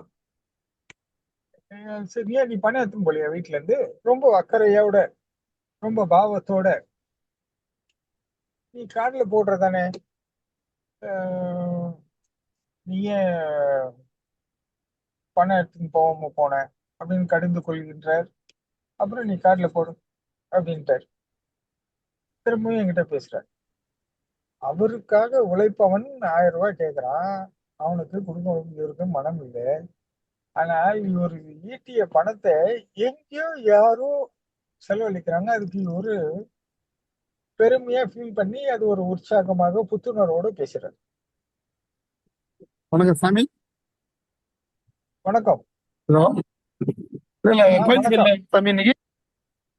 கோயில் இருக்கு, வந்துகிட்டு இருக்கேன். சரி, அப்படியே மீன் டைம் பேசிக்கிட்டே வந்துடலாம் அப்படின்னு.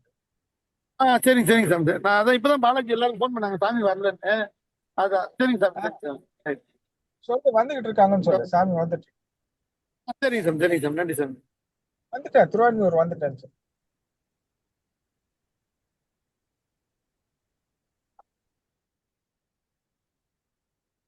அப்போ இவர் என்னெல்லாம் பண்ணி ஈட்டிய பொருளை இவர் அந்த இடத்துல 1000 ரூபாய் கொடுத்திருந்தாலும் அவருக்கு கௌரவம் கிடைத்திருந்திருக்கும், ஒரு மதிப்பும் கிடைத்திருந்திருக்கும், ஒரு மரியாதையும் கிடைத்திருந்திருக்கும். 1000 ரூபாய்க்கு இதையெல்லாம் இழந்து விட்டார். ஆனால் பின்னாடி 10,000 ரூபாய் வீணாகிறது, அது அவருக்கு கவலை இல்லை. ஏன்னால் அது அவரது.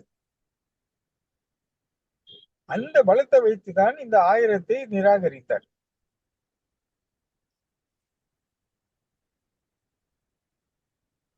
இப்போ அந்த 1000-மும் கொடுத்து 10,000-மும் கொடுத்திருந்தால் இவரும் பயனடைந்திருப்பார், நன்மை இவருக்கும் வந்திருக்கும், எல்லாம் சீராயிருக்கும். ஆனால் உன்னை தவிர்த்து உன்னை ஏன் செய்கின்றார், நான் எனது என்ற ஒரு விஷயத்துல செய்யறார். பந்தம் பாசம் அதனோட பலன்தான் நான் வாழ்வு அப்படின்னு ஒரு கோணல். இப்ப இவர் இந்த உலகத்திலே இப்படி இருக்கு உலகம். இதுல உங்களுக்கு ஏதாவது குழப்பம் இருக்கா? இதுதான் உலகம், இதான் நடைமுறை, இதான் வாழ்க்கை. சரியா? சரிங்க. இப்போ இதில் நான் எல்லா நன்மையும் எனக்கு வரணும், நானும் வாழணும், பிறரையும் வாழ வைக்கணும், என் கடமையும் செய்யணும். இந்த மாதிரி அப்பப்ப சோர்வு தளர்ச்சி இதெல்லாம் பண்ணாம, இந்த மாதிரி இந்த பணமோ எது ஒன்னெல்லாம் என்னை பலவீனமாக்கி என்னை ஊனமாக்கின்றதோ அந்த ஊனமாவாமல் நான் எப்போதும் வாழ வேண்டும்.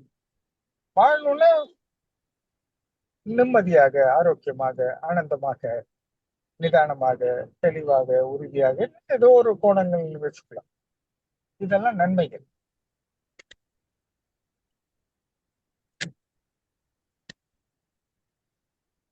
எனக்கு இந்த உலகத்துல இருந்து நான் எங்கேயும் ஓடி ஒளிய முடியாது. நான் போய் மலை மேல உட்காந்துக்க முடியாது. நான் குகைக்குள்ள போய் உட்காந்துக்க முடியாது. இல்லை காவி ஆடியை கட்டிக்கொண்டு நான் ஆண்டியமும் ஆக முடியாது. ஏன்னா நான் ஒரு கடனாளி. அம்மா அப்பா அண்ணன் தம்பி அப்படின்னு சொல்லி எல்லாருக்கும் இது நான் கடன் பட்டவன் ஆகின்றேன் இல்லையா? இப்ப எல்லாரும் என்ன சொல்றாங்க, அம்மா அப்பாவை பார்த்துக்கணும், அம்மா அப்பாவை மதிக்கணும், அம்மா அப்பாவை காப்பாற்றணும், உன்னை கஷ்டப்பட்டு படிக்க வச்சாங்க, உன்னை ஆளாக்குனாங்க, நீ தான் அவங்கள நீ சம்பாதிச்சு அவங்க கிட்ட தான் பணத்தை விடணும், நீ அவங்க அப்படியே உனக்கு சேர்த்து வச்சு திருப்பி கொடுப்பாங்க இப்படின்னா. ஏன் இது ஒரு கட்டாயமாக்கப்படுகிறது உலகத்துல? நீ என்ன வாழ்ந்தாலும் சரி இவங்களுக்கு பணிந்துதான் இருக்கணும், அவங்க சொல்ல கேட்கணும், இப்படி எல்லாம் நிறைய விஷயங்கள் இருக்கு. இதுல அவங்க தப்பு சொல்றாங்களா, நல்லது சொல்றாங்களாலாம் தெரியாது. ஆனா நீ கண்மூடித்தனமாக நம்பி அதன் பின்னாடி போக வேண்டும். அவங்க நல்லவங்களா, கெட்டவங்களா, இது தப்பு, சரி, எது தெரிஞ்ச ஒரு தப்பே இருந்தாலும் அதை பின்பற்றணும், அது பின்னாடி தான் போகணுன்றது உலக நீதியாக இருக்கு. ஏன் இதை எதிர்க்கவோ தவிர்க்கவோ எல்லாம் பலம் இல்லை, உண்மையை பேசுறதுக்கு தைரியம் இல்லை. நீங்க ஏதாவது ஒண்ணு எதிர்த்து பேசினா அவங்க 2 வார்த்தைகள் கொஞ்சம் பலமாக உபயோகித்தால் நீ உள்ள வீக் ஆயிடுச்சு, பலவீனமாயிடுச்சு, வலிக்குது. இப்படி சொல்லிட்டாங்களே, ரோட்ல அவன் 1000 பேர் அசிங்கமா கேட்டிருப்பான். ஏன்னா இவங்க தான் எல்லாத்தையும் விட்டதுனால அதெல்லாம் வலிக்காது. ஆனால் எது நமக்குள்ள சொல்றதோ அது கேட்டாங்கன்னா ஒரு ஒரு சின்ன வார்த்தை சொன்னா கூட பயங்கரமா வலிக்கும்.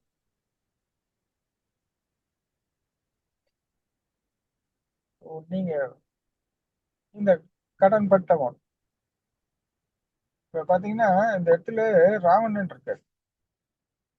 கடன் பட்டான் நெஞ்சன் போல் கலங்கினான் இலங்கை வேந்தன் அப்படின்னு சொன்னா, எதற்கு கடன் பட்டாருன்னா அந்த வந்த பாசம், தங்கையை அவமதித்து விட்டார். அவருக்கு உண்மை தெரியும், நியாயம் தெரியும், தர்மம் தெரியும், நீதி தெரியும், எல்லாம் தெரியும். ஆனால் தன் தங்கையை அவமதித்ததற்காக பழி வாங்க துணைகின்றார். அவர் உலகத்தில் மிக சிறந்த சிவபக்தர். இன்று வரைக்கும் அவர் சிவபக்திக்கு நிகராக பேசப்படாத நிலை இருக்கப்பட்டாலும், ஆனால் அவர் செயல் பொதுவான கருத்தை உட்கார்ந்து அவரோட பக்தியோ சிரத்தையோ சிவபெருமான் மேல் கொண்ட அன்புக்கோ அதுக்கெல்லாம் வேற ஈடு இணையே இல்லை. ஆனால் தன் தங்கைக்காக அவர் செஞ்ச விஷயங்கள் என்ன ஆகிவிட்டது? அவர் பக்தியை பத்தி பேசும்போது சிவபக்தியில் அவரே சிறந்தவர் என்று எல்லாரும் ஒப்புக்கொள்கிறார். ஆனால் ராவணன் இந்த செயலை செய்தது தவறு என்றுதான் எல்லாரும் சொல்றாங்க. அந்த இடத்த நாமளும் தப்புன்னு தான் சொல்லியோம், நாம மட்டும் நியாயப்படுத்த இயலாது. ஆனால் எதற்காக செஞ்ச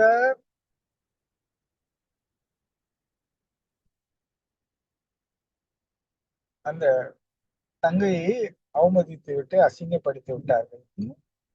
அப்பேற்பட்டவன் யார் பார்க்கலாம் வாடா.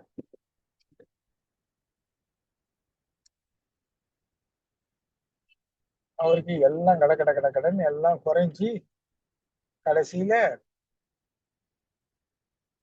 எல்லாத்தையும் இழந்தார்.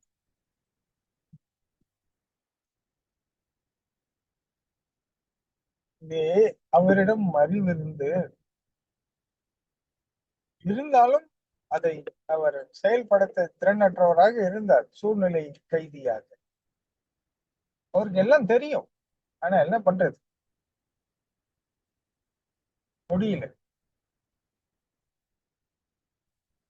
வலிக்கிறது. நானும் ஒரு பெரிய பராக்கிரமசாலி, எப்படி விடுவது?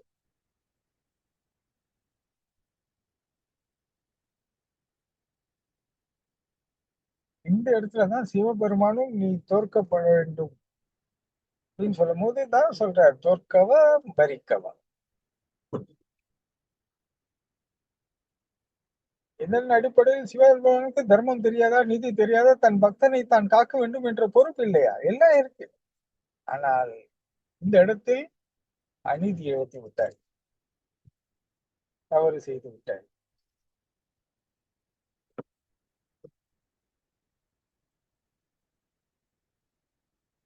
பிற்காலத்துல சிவபக்தனா இருந்தால் எல்லா பாவமும் செய்யலாம் என்ற விஷயமும் நடந்துவிடக் கூடாது. யாராக இருந்தாலும் உண்மையாக இருக்க வேண்டும் என்பது நீதியா நிலைக்கு இல்லையா?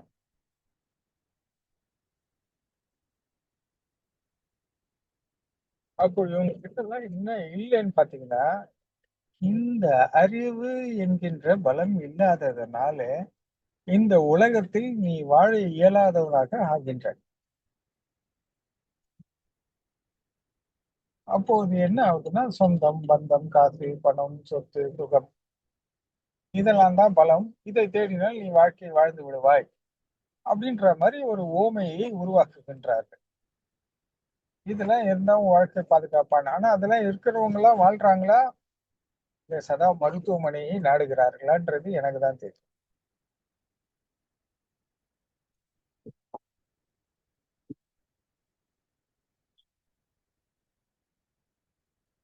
அவங்க எல்லாம் எப்படி வாழ்றாங்கன்றது எனக்கு நல்லாவே தெரியும். இதெல்லாம் தேடுறவங்களும் சரி, தேடினவங்களும் சரி, 2, 3 தலைமுறைக்கு உள்ளவங்களும் சரி, இன்னைக்கும் தேடிக்கொண்டு தான் இருக்காங்க. அதுல ஒரு நாள் கூட அவங்களால எனக்கு இன்னைக்கு வேண்டாம், மனசு கொஞ்சம் அமைதியா நிம்மதியா வச்சுக்கலாம், சாப்பிட்டு வீட்டுல இருக்கலாம்னு யாராலும் முடியாது. அவங்க அந்த இயக்கத்துக்குள்ள அவங்க இயங்கி, அதுவே அவங்க இயக்கமாகி, அதுவே அவர்களாக மாறி, அது அவங்களை இயக்கும்.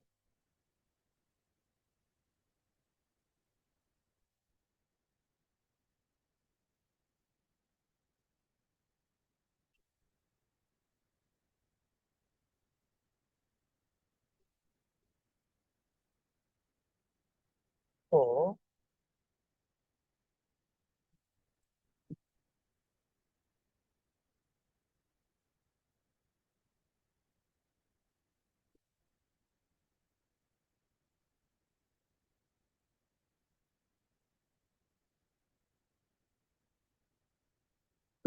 இப்போ இவங்க கிட்ட எல்லாம் இந்த அறிவுன்ற ஒண்ணு இருந்திருந்தால்,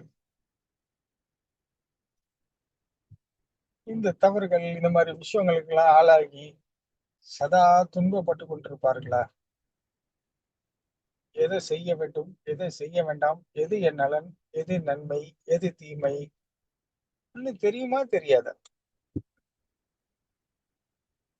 இது எதுவுமே தெரியாம அப்படி உணர்ச்சி வசப்படுறது, அப்படியே கோவப்படுறது, அப்படியே ஆத்திரப்படுறது, அப்படியே உடனே உடனே பிரதிபலிக்கிறான். அதுவும் தன்னை சார்ந்த விஷயங்கள் யாருன்னா எதெல்லாம் தொட்டாங்கன்னா அப்படியே அவங்களுக்கு பன்மடங்கு கோபம் வரும். தன் பிள்ளைகளையோ, தன் மனைவியோ, தன் கணவனையோ, தன் தந்தையோ யாராவது எதுனா ஒண்ணு சொல்லிட்டாங்கன்னா அப்படியே பொங்குவாங்க. கபா கபா கபாக்குன்னு பொங்குவாங்க. அந்த பொங்குதல் எங்க இருந்து பொங்கியது? யார் பொங்க வைத்தார்? எது என்னை பொங்க வைத்தது?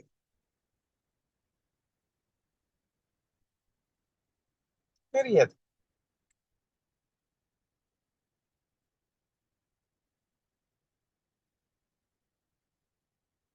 அப்புறம் அதுவே இவங்களுக்கு துன்பமாக மாறி, துயரமாக மாறி, வேதனையாக மாறி, அப்படியே இயலாமையாகி, கடைசியில அந்த இடத்துல தன்மானத்தை இழந்து, தன்னம்பிக்கை இழந்து, தைரியத்தை இழந்து, குழப்பம், கேலி, அவமதிப்பு, அவமானம், தனக்கு தானே வெறுக்கும் நிலைக்கு அவங்க மனம் செல்லும். என்னடா நீ மனுஷன், அவன் என்ன நினைப்பான்? இவங்க இவங்க பேசின விதங்கள்லாம் என்ன இருந்தாலும் மனசாட்சி உள்ள இருந்து ஒரு நாளாவது இல்ல ஏதாவது ஒண்ணு கேட்கும்ல.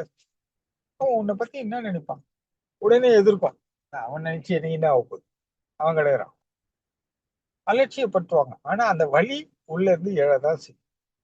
அதை யாராலையும் தடுக்க முடியாது. இப்போ உள்ளுக்குள்ளே இத்தனை போராட்டம். இந்த போராட்டத்துக்கு யார் தீர்வு காண முடியும்? பொங்கவில்லை என்றால் மனைவியும் கோபித்துக் கொள்வாள், மகனும் கோபித்துக் கொள்வான். பொங்கினால் நான் என் நிலை தடுமாறும். எனக்கு இத்தனை இழப்பு, நான் பொங்கினால். பொங்காவிட்டால் உனக்கெல்லாம் கட்டையில எதுனா இருக்க. அவன் அப்படி கேக்குறான், நீ உட்காந்து பேசுங்க. இல்லம்மா நம்ம மேலதான் தப்பு, கொஞ்சம் பொறுமையா இரு, நிதானமா பேசுவோம். ஆஹா, நீ உடனே நீ எதிர்ப்பை காட்டணும். காட்டினாதான் உறவு நீடி. நியாயம் தர்மங்களை பேசினா சரி வருமா? சரி வரும். So, அடுத்தவர்களை அமைதிப்படுத்தணும், சமாதானப்படுத்தணும், உண்மையை பேசணும்னா முதல்ல உங்ககிட்ட அந்த அனுபவங்கள் இருக்கணும்ல. உன்னை முதல்ல நீ அமைதிப்படுத்த தெரிஞ்சிருக்கணும். அப்புறம் அடுத்தவங்களை அமைதிப்படுத்த தெரிஞ்சிருக்கணும். உன்னை சமாதானப்படுத்த தெரிஞ்சிருக்கணும். அப்பதான் அடுத்தவங்களை சமாதானப்படுத்த முடியும். இதுல செய்யும் தவறுகளுக்கு மன்னிப்பு நமக்கு நாமே செஞ்சிருக்கணும், மற்றவங்களையும் மன்னிச்சிருக்கணும். எல்லாரும் எல்லாரும் என்ன நினைக்கிறாங்க, பேசின பேச்சும் செஞ்ச செயல் மட்டும்தான் இணை அப்படின்னு நினைக்கிறாங்க. அப்படி இல்லை. பஞ்சமாம் வாகையை செய்யாத போதிலும் தேசமே கவரினும் முழுகாமியே ஆகினும் மூர்க்கன் நான் அல்லவோன்னு சொல்லி இந்த நடராஜர் பத்தில சொல்வார். வஞ்சகம் மனசுக்குள்ளே இந்த அவனை உள்ளுக்குள்ளேயே வச்சு கெடுதல் நினைக்கிறது, இதெல்லாம் கூட அந்த வினை பயன்ல தான் போய் சேரும். நான் சொல்லு அவங்களை திட்டல, அவமதிக்கல, நான் பொறுத்துக்கிட்டேன், அடிக்கல, கொல்ல, சகித்துக்கல, ஏதோ ஒரு கட்டுப்பாட்டுல நின்னுட்டேன். ஆனா உள்ளுக்குள்ள அந்த வேட்கை, அந்த கோபம், அவன் நாசமா போகணும்னு அந்த உள்ளுக்குள்ளேயே மனசுக்குள்ளேயே வச்சு இந்த வஞ்சகத்தை வளர்ப்பார்கள். வஞ்சகமே செய்த போதிலும் மொழிகளை மோகனம் இல்லாமலே பாடினும் மூர்க்கனை மகடாயினும் தேசமே கவரினும் முழுகாமியே ஆகினும் வழி எனக்கல்லவோ தாய் தந்தற்கல்லவோ பார்த்தவர்கள் ஏசார்களோ பாதியுடல் பாரெறிய மனைவிக்கு பாதியுடல் தந்தை நீ பாலகனை காக்கோனாதோ அப்படின்னு சொல்லி இந்த சொல்வார். இந்த மாதிரி வஞ்சகம் தான் எனக்குள்ள வருது. இதெல்லாம் நான் செஞ்சுட்டு உன்னை பத்தி வேற பாடுறேன், உன்னைதான் வணங்குறேன், உன்னைதான் செய்யறேன். யாருக்குன்னா தெரிஞ்ச என்ன சொல்லுவாங்க, என்னை பார்த்து பார்த்தவர்கள் ஏசார்களோ திட்ட மாட்டாங்களா? எடா நீ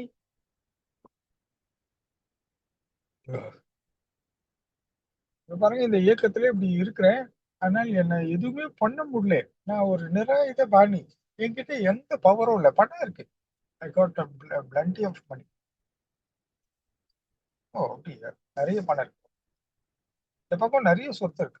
ஓகே, காரு, பணம், நகை, நட்டு, சொந்தம், பந்தம், ஆசை, பாசம் எல்லாம் இருக்கு. எனக்கு இல்லாதது எதுவுமே இல்லை, எல்லாம் எவ்ரி திங் எனக்கு இருக்கு.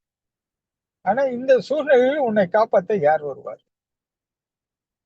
இந்த இடத்துல உன்னை காப்பாற்றப்பட்டால் தான் உன் வாழ்க்கை நிலைக்கும். இதே செயல் ஒரு 10% அதிகமாச்சுன்னா உன் மனம் இறுக்கமாகி, மூளை இறுகி, அப்புறம் இருதயம் துடிப்புகள்னு ஒரு விஷயங்களும் பாதிக்கப்பட ஆரம்பிக்கும். உடல் நலம் கேடுப்படும்.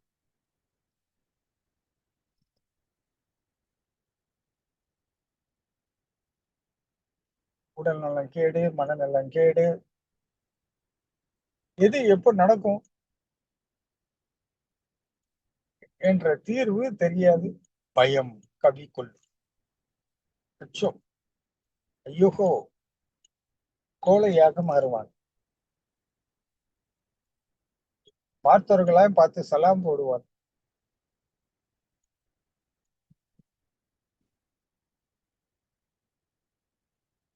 வாழ்க்கையில் கௌரவமாக தலை நிமிர்ந்து நிற்க இயலாது. யாரை பார்த்தாலும் தலை குனிஞ்சுதான் போகும்.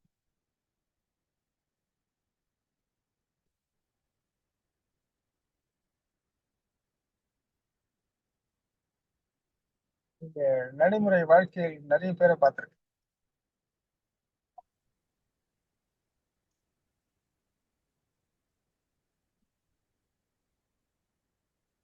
அப்படியே ஒரு மாதிரி அவங்க அந்த ஷோல்டரோட சேர்த்து குனிஞ்சு இருப்பாங்க. கூனி குறுகிவார்கள். கூனி குறுகி அவங்க உடல் அமைப்பு இருக்கு. வெறும் ஆணுக்கு மட்டும் இல்ல, ஆண் பெண் இருபாலருக்கும் வரும்.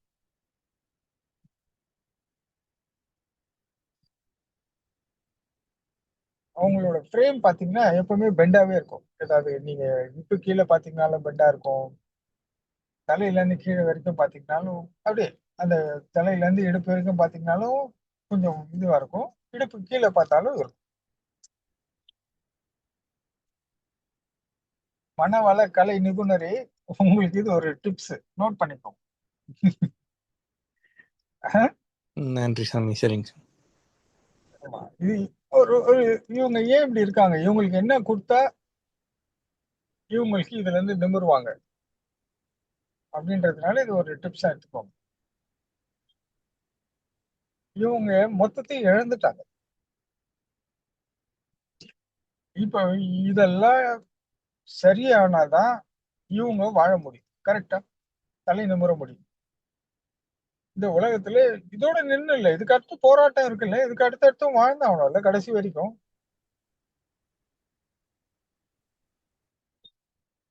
இது ஒரு நாளோட நிக்க போறது இல்லைல்ல.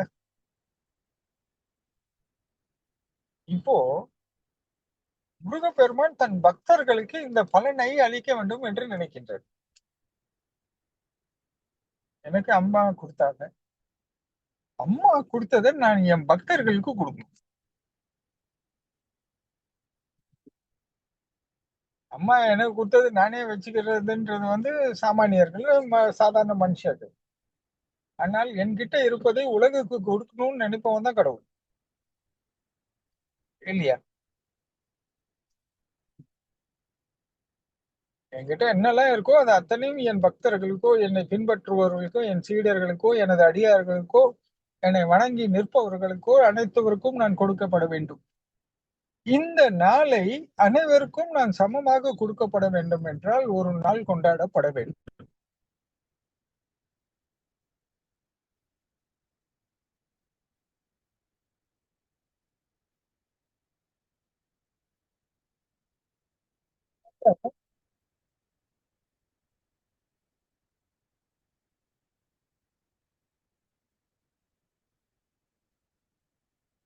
வினோத், வினோத் கேக்குதா? கேக்குது சாமி, சோ இப்போ இந்த நாள் நான் அனைவருக்கும் கொடுக்கப்பட வேண்டும், சமமாக கொடுக்கப்பட வேண்டும், அனைவரும் நலம் பெற வேண்டும், இந்த பலத்தை அனைவரும் அனுபவிக்கப்பட வேண்டும். இதற்கான ஒரு நாள் என்றால் எந்நாளை நான் சொல்வது? இந்த தைப்பூச திருநாளை சொல்கின்றேன்.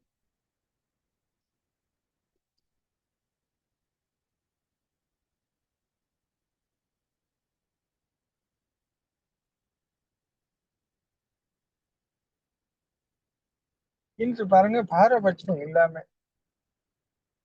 தன் முருக பக்தர்களுக்கு அனைவருக்கும் இந்த குழப்பத்துக்கும் மர்மத்திற்கும் நீங்கள் பெற வேண்டிய ஒன்றுதானடா அறிவு. இந்த பலத்தை என்னிடத்தும் இன்று பெற்றுக் கொள்ளுங்கள், உங்க வாழ்வை வளமாக்கிக் கொள்ளுங்கள், நலம் பெறுங்கள்.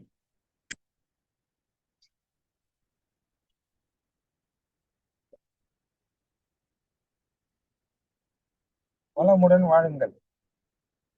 ஏன் இதை செய்யணும்? முருகப்பெருமான் விட்டுடலாமே. ஏன்னா அவர் கொள்கை இருக்கு, யாம் இருக்க பயமேன் சொல்லிட்டாரு முருகப்பெருமான். அப்ப என்கிட்ட என்ன இருக்கு? யாம் இருக்க பயம் என்ன? என்கிட்ட என்ன இருக்கு? அறிவு இருக்கு, ஞானம் இருக்கு. இதை நீயும் பெற்றினா உனக்கும் பயம் இல்லை.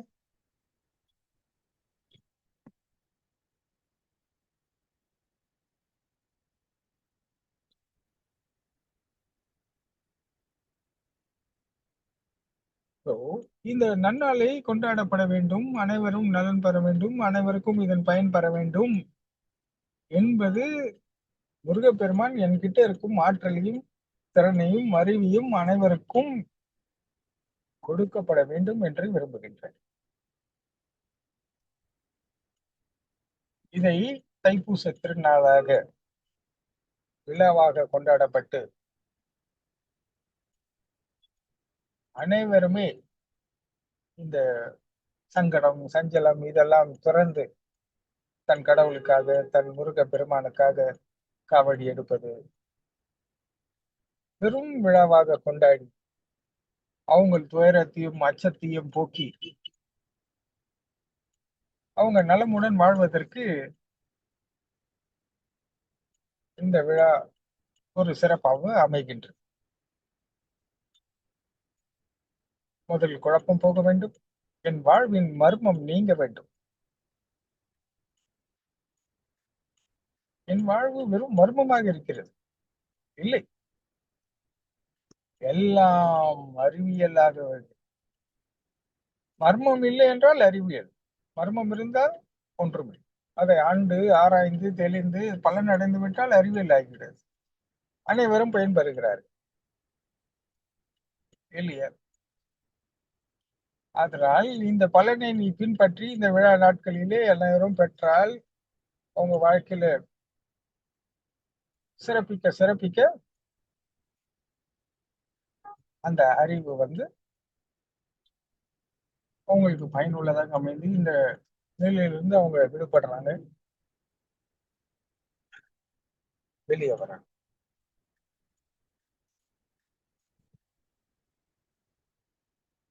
அப்போ நீ அறிவை தான் வளர்க்கப்பட வேண்டும்.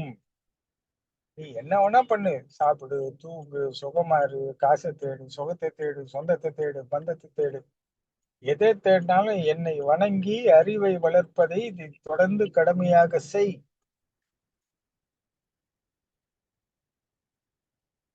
உன் கடமையை எந்த சூழ்நிலையிலும் மறந்து விடாதே. எதை செய்தாலும் உன் கடமையை நீ செய்தால்தான் நீ வாழ முடியும். உன் கடமையை தவறிவிட்டு அப்புறம் என்னிடம் வந்து ஐயா, சாமி, முருகா, கந்தா, கடம்பா, நான் காப்பாத்துப்பா அப்படின்னு நீ சொல்லிட்டு இருந்தேன்னா என்னால என்ன பண்ண முடியும்? நீயே சொல்லு. நான் நீங்கெல்லாம் நல்லா இருக்கணுன்றதுக்காக எத்தனையோ விஷயங்களை செய்யறேன்.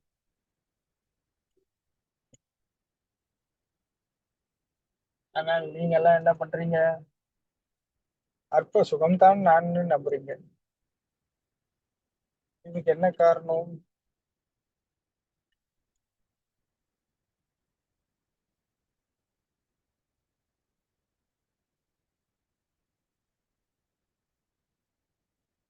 உங்களுக்கு பலவீனமாக இருக்கீங்க. இந்த பலம் கொடுக்கும் திருநாளாக நான் எப்படி இதெல்லாம்னா இந்த வேலை கொண்டு என் அறிவை வளர்த்து இந்த உலகத்தில் நான் போராடினேன், இந்த உலகை வென்றேன், மாயை வென்றேன், அனைவரின் நலனிற்கும் நான் பாடுபட்டேன், அனைவரும் வாழ வைத்தேன். என் பக்தர்கள் யாரும் அச்சத்துக்கு ஆளானவர்கள் அல்ல, அஞ்சி வாழ்பவர்கள் அல்ல, கோழைகளும் அல்ல.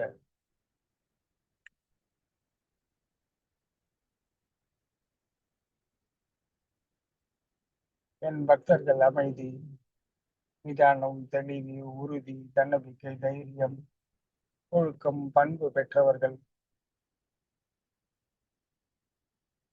எதற்கும் அஞ்சாதவர்கள்.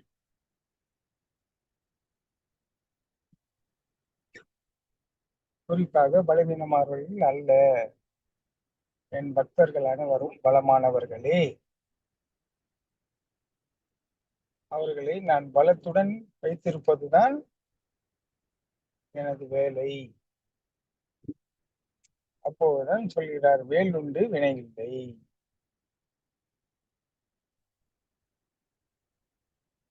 புரிஞ்சுதுங்களா வினோத்? புரிஞ்சுதுங்க சாமி. நானும் கோயிலுக்கு வந்துட்டேன் வினோத். சரிங்க சார், நன்றி நன்றி. எப்படி சார் கரெக்டா பிளான் பண்ணி கொண்டு வந்து முடிச்சிட்டீங்களா? என்ன ஆமாம். பண்றது? முருகப்பெருமான் எனக்கும் கொஞ்சம் அறிவை கொடுத்து நீ என்ன பேசுனியோ அதுல பாதியில விட்டுட்டு போனீங்கன்னா திரும்ப குழப்பம் வரும்டா, எல்லாருக்கும் நேர்த்தியா முழுமையா அவங்களுக்கு விளக்கத்தை கொடுத்துட்டு போ, முழுமைப்படுத்துன்னு சொல்றாரு இல்லையா? ஆமாம் ஒரு முழுமை இருந்தா தான் நிறைவு இருக்கும். ஆமாங்க சார்.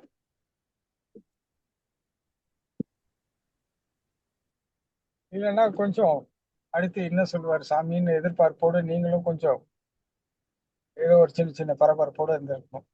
ம்? ஆமாங்க இல்லையா சார். வினோத்? ம்.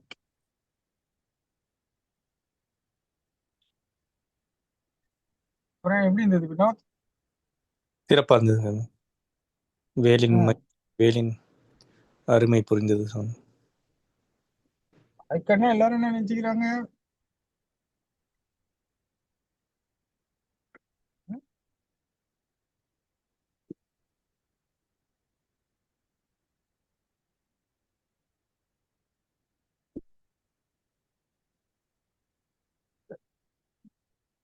வாழ்க்கைக்கு முதல்ல எது தேவைன்றது புரிஞ்சுக்கணும்ல, ம். தெரிஞ்சிருக்கணும்ல. ம். சரி, இன்னும் மீதியை நான் கோயிலுக்கு சென்று, சரிங்க ஏன்னா சாமி. வண்டியை கொஞ்சம் தூரத்துல விட்டுருக்கேன். கோயிலுக்கு போயிட்டு மீதி எல்லாரும் சேர்ந்து அங்கிருந்து சத்சங்கத்தை ஆரம்பிக்கிறேன். திரும்ப சரி. உங்களை தொடர்பு கொள்றேன். இப்பவே நான் 1 மணி நேரத்துக்கு மேல பேசிட்டேன்னு நினைக்கிறேன். மீதி ஆமா. உள்ள 1 மணி நேரத்துக்கு நான் கோயில்ல உட்காந்து பேசிடுறேன். சரிங்க சாமி. இப்ப இந்த செஷனை நிறைவு செஞ்சிடலாம் சாமி. ஆமா, இந்த செஷன் நிறைவு செஞ்சு நான் திரும்பி உங்களுக்கு கால் பண்றேன். அப்ப இதுலயே கனெக்ட் ஆகலாம்ல? ஒரு நிமிஷம் சாமி, அதுக்கு நான் பாஸ் பண்ணணும் ரெக்கார்டிங். ஓஹோ. சரிங்க சாமி, நான் பாஸ் இல்ல, பண்ணி சாமி. இந்த மாதிரி கண்டினியூ பண்ணலாம் அப்படி. சரி. அப்படி இல்லைன்னா நீங்க முடிச்சுட்டு அடுத்த செஷன் ட்ரெண்டா பண்ணிடலாமா, இல்ல எப்படி சொல்றீங்க? இதே பாஸ் பண்ணி ஸ்டார்ட் பண்ணிக்கலாம் சாமி. நான் அப்படியே ஹோல்ட் பண்றேன். நீங்க வாங்க. ஓகே, ஓகேங்க, ஓகே. சாமியை வணங்கிட்டு நான் தொடர்றேன். சரிங்க சார். இடைவேளைக்கு இடைவேளை. இடைவேளை. நம்ம எல்லாரும் நீங்க snacks, coffee, tea, cool drinks எதனா சாப்பிட்றதுனா சாப்பிட்டு ரிலாக்ஸ் பண்ணிக்கோங்க. மீண்டும் தொடருவோம். நன்றிங்க. ஓகே. நன்றி, நன்றி. வணக்கம். நன்றிங்க சார், நன்றி. உடம்பெல்லாம் அப்படியே துரும்பு துரும்பு அந்த மாதிரி வலிக்குது. அது எதனால? மனசுல ரொம்ப பதிவுகள் நிறைய இருக்கு. நிறைய பற்றுதல், உங்க அனுபவங்கள் எல்லாமே வெறும் ஆசை பாசத்திலேயே இருக்கிறதுனால உங்களுக்கு கடவுள் பக்கம் நாட்டம் குறைவா எனக்கு இருக்கு. எந்த ஆசை பாசமும் கிடையாது. என்னை பொறுத்த வரைக்கும் இந்த நிமிஷத்துல என்னை எடுத்துக்கிறேன்னு சொன்னாங்க, நான் சந்தோஷமா போயிடுவேன். பிள்ளைய பார்க்கணும், பொண்ணு பார்க்கணும், பேரன் பேத்தி பார்க்கணும், எந்த ஆசையுமே எனக்கு இல்லை. நீங்க எப்போதும் வருவீங்களா, இப்பதான் வருவீங்களா? நான் மாசம் மாசம் வருவேன். இப்ப நாங்க பாக்குறோம், உங்களுக்கு சரி பண்றோம். அடுத்த பௌர்ணமிக்கு என்ன பாருங்க, இல்ல வியாழக்கிழமையில நான் இங்க இருக்கேன், வந்து பாருங்க. காலத்துல அவங்க 7 மணில இருந்து நைட்டு 10 மணி வரைக்கும் உட்கார முடியாது. பரவாயில்ல. உண்மையில அவசியம் இருக்கு. 7 மணில இருந்து நைட்டு 10 மணி வரைக்கும் இருப்பேன். வியாழக்கிழமை ஈவினிங் சாயந்தரத்துல. நீங்க வீடு எங்க உங்களுக்கு? சித்தால மேடம் நீங்க வரலாம், வந்தீங்கன்னா நான் வியாழக்கிழமை இங்க இருப்பேன். அப்போ என்ன அதை பாருங்க, இல்ல அடுத்த பௌர்ணமிக்கு பாருங்க, அதுக்குள்ள உங்களுக்கு எல்லாம் சரியா. எனக்கு ஒரு பிரச்சனை, அதாவது உடம்பு வலி போகணும். இந்த பாதம் எல்லாம் அப்படி நெருப்புல வச்ச மாதிரி எரியுது. எந்த வேலையும் செய்ய தோண மாட்டேங்குது. படுத்தே இருக்கணும். இது ஒண்ணுதான் எனக்கு இருக்கிற பிரச்சனை. எனக்கு வேலைக்கு போயிட்டு இருந்தேன். 4 மணிக்கு எந்திரிப்பேன், சுறுசுறுப்பா வேலையை பார்ப்பேன். சமையல்லாம் செஞ்சு வச்சுட்டு வேலைக்கு போவேன். நைட் 10, 10:30 ஆகும் நான் வந்தது. 1.5 வருஷத்துக்கு மேல ஆயிடுச்சுன்னா என்னோட வேலைக்கு போய் என்னோட தொழில் தலைக்கணும். அதுக்கு போனாதான் எனக்கு சாப்பாடுன்ற மாதிரி. ஆனா அதையும் இப்போ 1.25 வருஷமா விட்டுட்டு உட்கார்ந்துருக்கிறேன். ஏன் இப்படி உட்கார்ந்துருக்கேன், எதனால இப்படி உட்கார்ந்துருக்கேன் அப்படின்ற காரணம் எனக்கு ஒண்ணுமே புரிய மாட்டேங்குது. திரும்பவும் நான் வேலைக்கு போகணும்.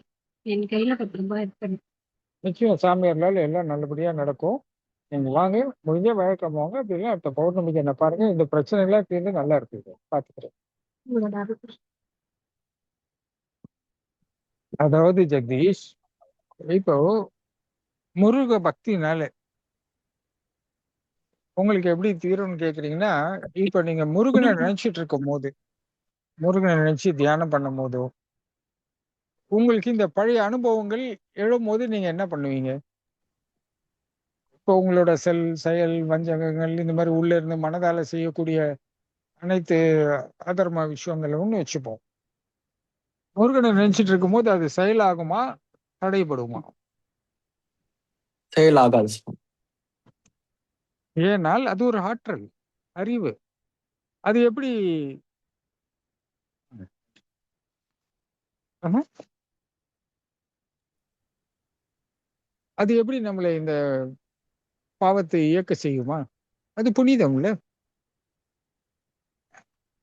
ஆம் சுவாமி. அப்போ இதை தொடர்ந்து செய்தால் அது உங்களை விட்டு போயிடும் இல்லையா? ஆம் சுவாமி. அப்போ இந்த புதிய அனுபவங்கள் வளர வளர இந்த பழைய அனுபவங்கள் உங்களை சூழ்ந்த இருள் அகன்று அருள் பிரகாசிக்க தொடங்கும் இல்லையா? ஆம். இதுதான் முருக வழிபாடு, முருக உபாசனை எல்லாம். இந்த வேல் வழிபாடு, வேல் பூஜை.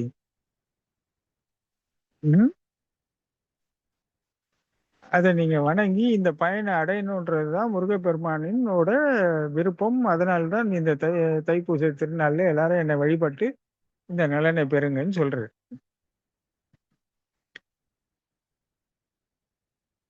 இப்ப புரியுதுங்களா? புரிகின்றது. சொல்லுங்க ஜெகதீஷ். இதுக்கு மேல நான் விளக்கம் கொடுத்தா ஏதோ பில்டப் பண்ற மாதிரி ஆயிடும். இது இவ்வளோட இருந்தாதான் இதனோட சுவை நல்லா இருக்கும். நன்றிங்க சார்.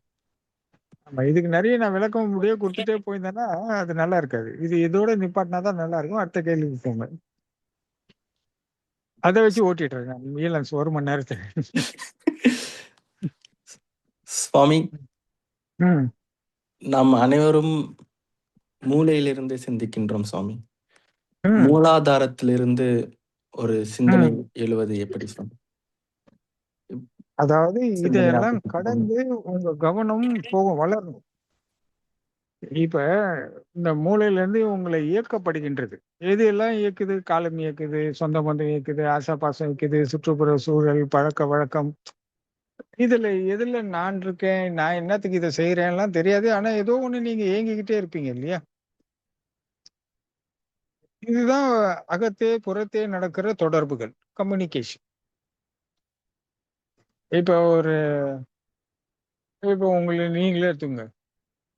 நீங்க இருக்கீங்கன்னா உங்களை வந்து ஒரு பெண் வந்து பாக்குறா, ஜெகதீஷ் நீங்க ரொம்ப அழகா இருக்கீங்க, எனக்கு உங்களை ரொம்ப பிடிச்சிருக்குன்னு சொன்ன உடனே நீங்க ஏன் வீக் ஆகுறீங்க?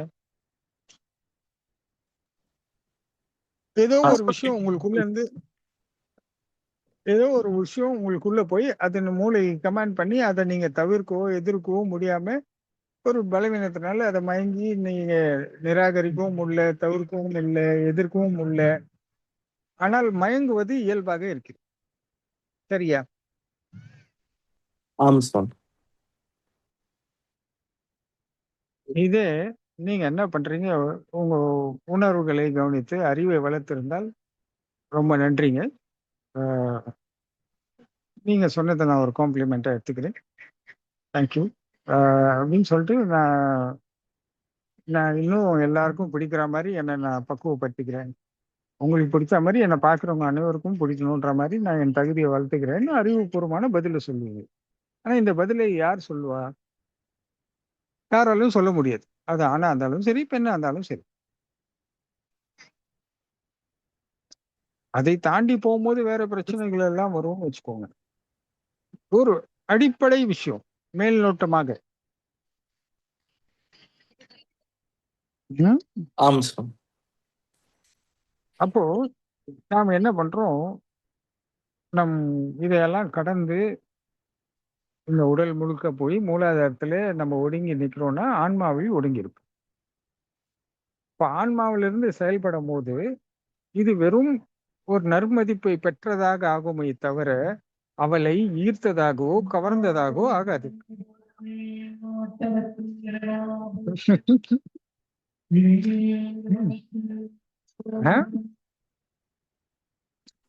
இது ஒரு ஈர்ப்பாகவோ இல்ல கவர்ந்ததாகவோ இல்லை நம்மளை மயக்கக்கூடிய விஷயத்துக்கு இது ஆளாகாமல் நற்மதிப்பை பெற்றதற்காக நன்றி சொல்லிவிட்டு செல்வோம்.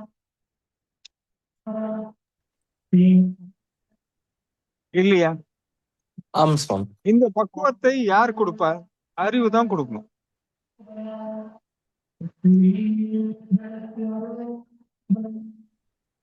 ஆம். இதை யார் இயக்குறான்னு கேட்டீங்கன்னா நீங்க ஏன் மயங்கினீங்கன்னு உங்களுக்கும் தெரியாது. எங்க இருந்து மயங்கினேன்னு கேட்டாலும் தெரியாது. இதுல என்ன இருக்கு? நான் ஏன் இப்படி ஆனேன்? ஒரு குதூகலம், ஒரு உற்சாகம், ஒரு புத்துணர்ச்சி எல்லாம் உங்களுக்கு கிடைக்குது. உடனே நீங்க கொஞ்சம் அப்படியே மென்மை ஆவறீங்க.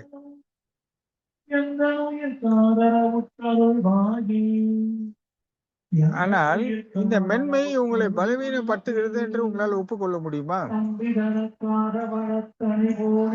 முடியாது சுவாமி. இது பலமாக ஏதோ நீங்க ஏதோ பெரிய சாதனையாளர் அப்படின்னு சொல்லிதான் அது மனசு இல்லாததெல்லாம் வளர்த்து கொடுக்கும். இல்லையா? அவங்களோட நற்மதிப்பை மீண்டும் மீண்டும் பெறறதுக்கு முயற்சி பண்ணுவீங்க, திரும்ப திரும்ப தொடர்பு கொள்ளுவீங்க, ஏதோ ஒண்ணு வளர்க்க பார்ப்பீங்க. ஆம்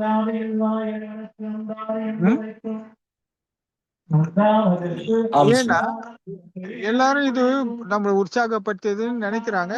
ஆனா நாளை அவங்க உங்களை பார்த்து அவங்க ஹாய்ன்னு சொல்லிட்டு போயிட்டாங்கன்னா நீங்க வருத்தப்படுவீங்க, என்னடா இந்த கமெண்ட்ஸும் சொல்ல. தொடர்ந்து 3 நாள் நடந்து விட்டா நீங்க உடனே டென்ஷன் ஆகுங்க, கோவப்படுவீங்க, திரும்ப எதிர்பார்ப்பீங்க, நீங்க போய் நிப்பீங்க. இது மாதிரி முயற்சிகள் நடந்துகிட்டே இருக்கும். இப்போ நீங்க பலவீனமாயிட்டீங்க. அன்னைக்கு பலமா தெரிந்தது, 2 தினங்கள் கழித்தால் பலவீனமாய் அது இல்லை என்றால் நான் வருத்தப்படுகிறேன், கோபப்படுகிறேன், வேதனைப்படுகிறேன் என்ற நிலைக்கு போறீங்க இல்லையா? சோ அதற்காக நீங்க சில செயல்கள்ல ஈடுபடுறீங்க. அந்த செயல் இன்னும் உங்களை பலவீனப்படுத்துது. அதனால உங்க கடமையை தவறுறீங்க, உங்களோட சூழ்நிலைகளை தவிர்க்கிறீங்க, உங்க நேரத்தை வீணடிக்கிறீங்க. இப்படி ஒன்றொன்றா போய் கடைசியில நீங்க திரும்பி பார்க்கும்போது உங்களோட பலங்கள் அனைத்தும் பலவீனமாயி நீங்க ஏதோ கெட்டு போன சூழ்நிலைக்கு ஆளாயிட்டீங்க.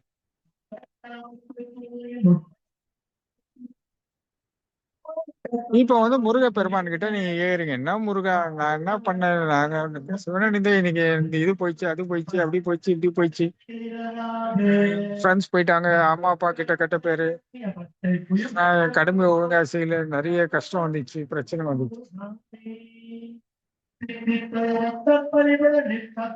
அப்போ முருகப்பெருமான் என்ன சொல்ற, நீ என்னை தவிர்த்ததுதான் தப்பு. அந்த இடத்தில் என்னை நீ கவனித்திருந்திருந்தால் உனக்கு இந்த சங்கடம் வந்திருக்கு. நீ என்னை வணங்கி அந்த சமயத்துல என்ன இருக்கு, அவங்க சொன்னதுக்கு நன்றி சொல்லிட்டு போயிருக்கலாம். ஏன் இத்தனை கற்பனை? இதுதான் மாயை, மோகம், மயக்கம், சஞ்சலம், சபலம், அப்படியே ஒன்னொன்னா உங்களை தொடர்ந்து ஆட்கொள்றது. உங்க கவனம் சீரா இல்லாமல் இந்த தொடர்பு உங்க கட்டுப்பாட்டுல இல்லை. எல்லாரும் ஈஸியா சொல்லிடுவாங்க இது அப்படி இது இப்படின்னு. ஆனா அது அப்படி இல்லை. இப்ப நீங்க என்ன கேக்குறீங்க, நான் உங்களுக்கு இதுக்கான விளக்கங்கள் தெளிவா கொடுக்குறேன், உங்களுக்கு புரியுது. சாமானியனுக்கு எப்படி புரியும்? உடல் இயக்கத்தை வச்சு அவங்க எங்குவாங்க. இந்த சுகம்தான் வாழ்க்கைன்னு நம்பி அதன் பின்னாடி போய் அப்புறம் நிறைய துன்பங்களுக்கு ஆளாகி, நிறைய இழப்புகளுக்கு ஆளாகி, அதுக்கப்புறம் கடவுள்கிட்ட வருவாங்க. நம்மளுக்கு எல்லாம் பாக்கியம், கடவுள் நம்மளுக்கு அனுகிரகம் பண்ணியிருக்கா, எல்லாமே முன்கூட்டியே தெரிஞ்சு கொள்ற வாய்ப்பு கிடைக்கும். அதனால நாம் எப்போதும் கவனத்தை வளர்ந்து இந்த மூளை இயக்கம்ன்றது நீங்க நினைக்கிற மாதிரி ஒரு சுலபமா ஒரு நாள் தியானத்துல ஒரு வாரம் சண்முக கவசம் படிச்சதுல விட்டு விலகி போறது இல்லை. நம்ம ஒன்றொன்றாக கடந்து வரணும். குறிப்பா சொல்லணும்னா வள்ளல் பிரான் சொல்ற மாதிரி இன்றைய அந்த 7 மாயத்திரைகள் அன்று அருட்பெருஞ்சோதி ஆண்டவரை காணும் போது மட்டும்தான் இதெல்லாம் நடக்கிறதுக்கு சாத்தியம் உண்டு. நம்ம பேசிட்டோம் என்பதற்காக அதை கடந்துட்டோன்றது அர்த்தம் இல்லை.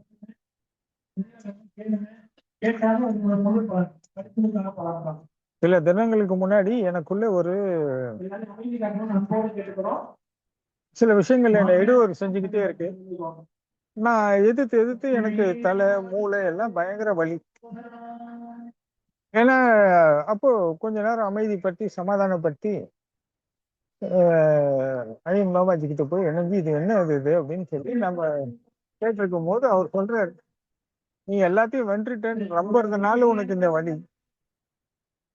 ஆனா நடைமுறை வாழ்க்கை வரும்போது இதுக்குள்ள இருந்துதான் செய்யணும். நீ அப்பாற்பட்டு இருந்து செஞ்சினா இது வலி வரக்கதான் செய்யும். அப்பதான் எனக்கு புரிஞ்சுது. உடனே நான் டக்குன்னு நான் இயல்புக்கு திரும்பினேன், எல்லாத்தையும் விட்டுட்டு. ஏன்னா எனக்கு இந்த மாதிரி சாதாரண தொடர்புகள் வரும்போது என் கவனத்தை வளர்க்கிறேன். அதனால எனக்கு உடல் நலம் கெடுறது, வலிக்குது. உடனே நான் என்ன பண்ணேன், இயல்புக்கு திரும்பி இதெல்லாம் உட்பட்டு தான் நம்மளும் இருந்தாகணும், வெளியே போகும்போது இதெல்லாம் செய்யணும், வீட்டுல இருக்கும்போது வேணா நம்ம இதெல்லாம் இல்லாமல் இருக்கலாம். அதை நான் புரிஞ்சு சரி செய்து நான் அதை ஒத்த உடனே படிப்படியா வலி குறைஞ்சு ஒரு அரை மணி நேரம் 1 மணி நேரத்துல எல்லாம் சரி. அந்த மாதிரி நம்ம அது சுலபமான விஷயம் அல்ல. நாம் நம்மளை கவனிச்சு பக்குவப்படுத்தி கொண்டு இதில் ஆட்கொள்ளப்படாமல் அகப்பட்டு கொள்ளாமல் நம்மளை நிலைநிறுத்தி கொள்ள முடியுமே தவிர அந்த இயக்கத்தை முழுமையாக தடுக்க முடியாது. ஏன்னா நம்ம 4 பேரோட சம்பந்தப்படும் போது அந்த தொடர்புகள் இணையும் போதுதான் அதற்கு. ஆனால் நாம் இந்த மாதிரி பலவீனமாகாமல் பலமாக இதை ஆட்கொள்ள முடியும், பலமாக சந்திக்கலாம். அதை நேர்த்தியாக இந்த மாதிரி குழப்பமோ மயக்கமோ இல்லாமல் உண்மையாக அவங்களை சந்தித்து செயலை நம்ம கடக்க முடியுமே தவிர உடனே அந்த நான் இடத்துக்கு போயிட்டேன் உடனே நான் ஆயிட்டேன்றதெல்லாம் அவ்வளவு சுலபமான விஷயம். புரிஞ்சுதுங்களா ஜெகதீஷ்? புரிந்தது சுவாமி. உங்களுக்கு டிஸ்டர்பன்ஸ் இருக்கா பேக்ரவுண்ட் வாய்ஸ்? இல்லை சுவாமி. இல்ல பின்னாடி இருந்து பாடுறது உங்களுக்கு கேக்குதான்னு கேட்டேன். கேட்கின்ற சுவாமி, அது பின்னாடி கேட்கின்ற சுவாமி.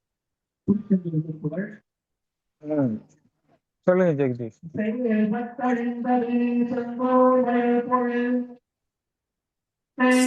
சுவாமி, மனிதன் சுதந்திரமாக இருக்க என்ன செய்ய வேண்டும் சுவாமி? மனிதன் சுதந்திரமாக இருக்க என்ன செய்ய வேண்டும் சுவாமி?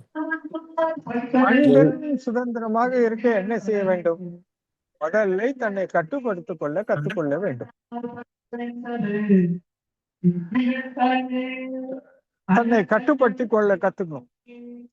இப்ப யார் கீ கொடுத்தாலும் நீங்க மாறுறீங்கன்னா நீங்க தன்னை கட்டுப்படுத்தவில்லைன்னு தானே அர்த்தம்.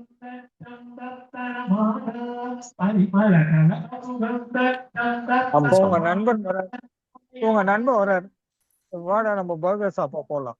உடனே நீங்க பர்கர் சாப்பிட போறீங்க. பர்கர் சாப்பிட்டு முடிக்கிறீங்க, இன்னொரு நண்பர் வர்றாரு, அங்க போய் கூல்ட்ரிங்க் சாப்பிடலாம். உடனே நீங்க போய் கூல்ட்ரிங்க் குடிக்கிறீங்க. உடனே அங்கிருந்து இன்னொரு நண்பர் வர்றார், சினிமாக்கு போலாம். உடனே நீங்க சினிமாக்கு போறீங்க. அவர் ஒண்ணு சொல்றாரு, இவர் ஒண்ணு சொல்றாரு, நீங்க சிரிக்கிறீங்க, அது அப்படி இல்லை இது இப்படி இல்லைன்னு வாதிக்கிறீங்க. கடைசி சினிமா பாக்குறீங்க. சினிமா பார்க்கும்போது இடைவெளியில அதை சாப்பிடலாம் சாப்பிடுறீங்க.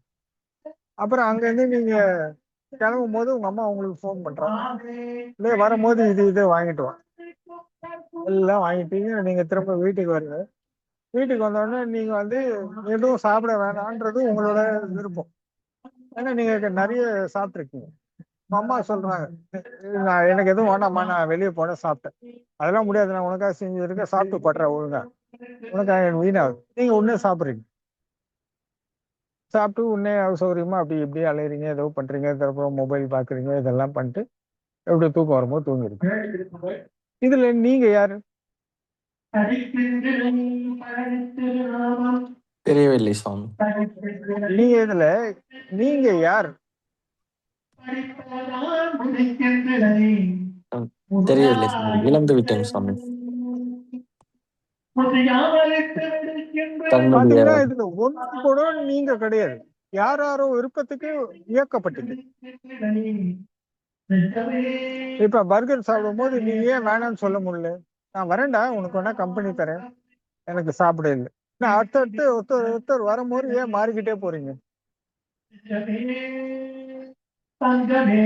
அவங்களுக்கு கொடுக்கிற முக்கியத்துவத்தால மாறப்பட வேண்டியிருக்கு. அந்த முக்கியத்துவம் எப்படி கொடுத்தீங்க? பந்தத்தால கொடுக்கப்பட்டது. பந்தம் இப்ப நண்பர்கள் கிட்ட பந்தம் எப்படி வரும்?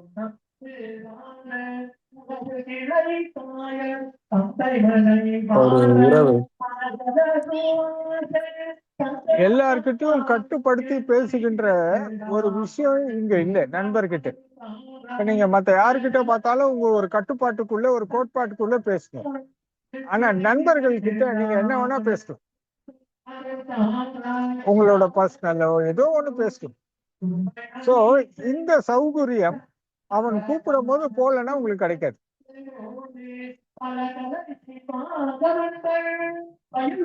இல்லையா? இப்ப உங்க வயதுக்குரிய விஷயங்கள் ஏதோ ஒரு பக்கத்து வீட்டு பொண்ணை பத்தி நீங்க பேசுறீங்கன்னு வச்சுக்கோங்க. அது உங்க நண்பர்கிட்ட மட்டும் தான் பேச முடியும். சோ இந்த இடத்துல பாத்தீங்கன்னா உங்க நண்பர்கள் கூட இருக்கும் போது நீங்க சுதந்திரமாக இருக்கதாக பாவிக்கிறீங்க. ஆனா இல்ல, உங்களோட நீங்க மற்ற எல்லா இடத்துலயும் ஒரு நிலை நிறுத்தி இது அதுன்னு பார்த்து பேச வேண்டியிருக்கு. நீங்க தோன்றத பேசுறீங்க, அப்ப அவன் சொல்றதை நீங்க கேக்குறீங்க, நீங்க சொல்றதை அவன் கேக்குறான். இப்படி எல்லாரும் இயக்க ஆரம்பிக்கும் போது நீங்க இது இல்லைன்னா நான் இல்லைன்ற நிலைக்கு ஆளாவீங்க. இப்போ உங்ககிட்ட தன்னை கட்டுப்படுத்திக் கொள்ளது இல்லை. எனக்கு நான் விரும்புறேன்னா விரும்பலையா, பசி இருக்கா இல்லையான்னு கூட உங்களுக்கு தெரியாது.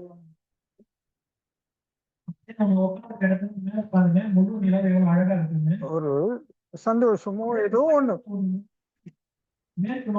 அப்போ உங்களுக்கு என்ன ஆச்சுன்னா தன்னை கட்டுப்படுத்திக் கொள்ள திறன் இல்லாத போது நீங்கள் சுதந்திரத்தை அனுபவிக்க முடியாது.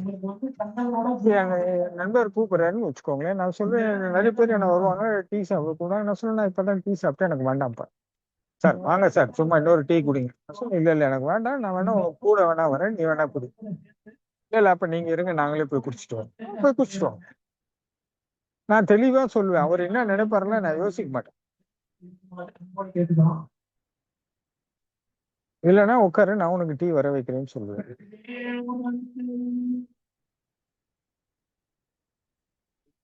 ஏன்னா அவருக்கு தோணுது, அவர் ஏதோ ஒண்ணு பண்றாரு, தப்பு இல்லை.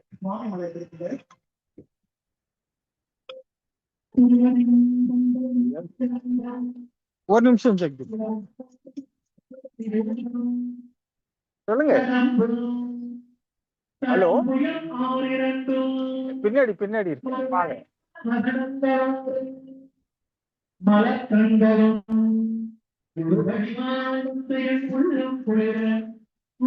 அப்போ இந்த சுதந்திரத்தை நம்ம இழக்க வேண்டியது.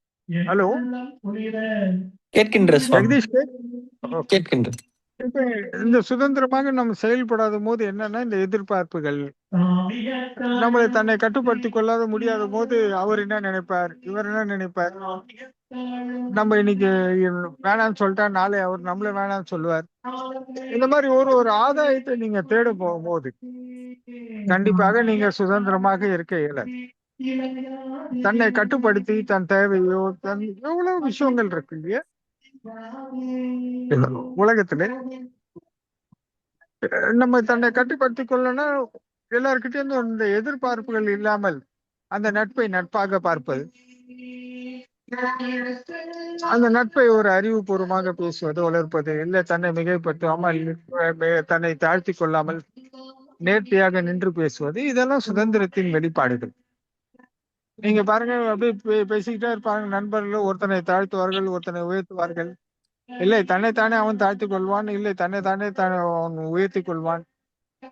இதெல்லாம் நட்பின் இலக்கணமாக போயிட்டு இருக்கு. எப்போது நம்ம கட்டுப்படுத்த கத்துக்கிறோமோ, வாங்க வாங்க,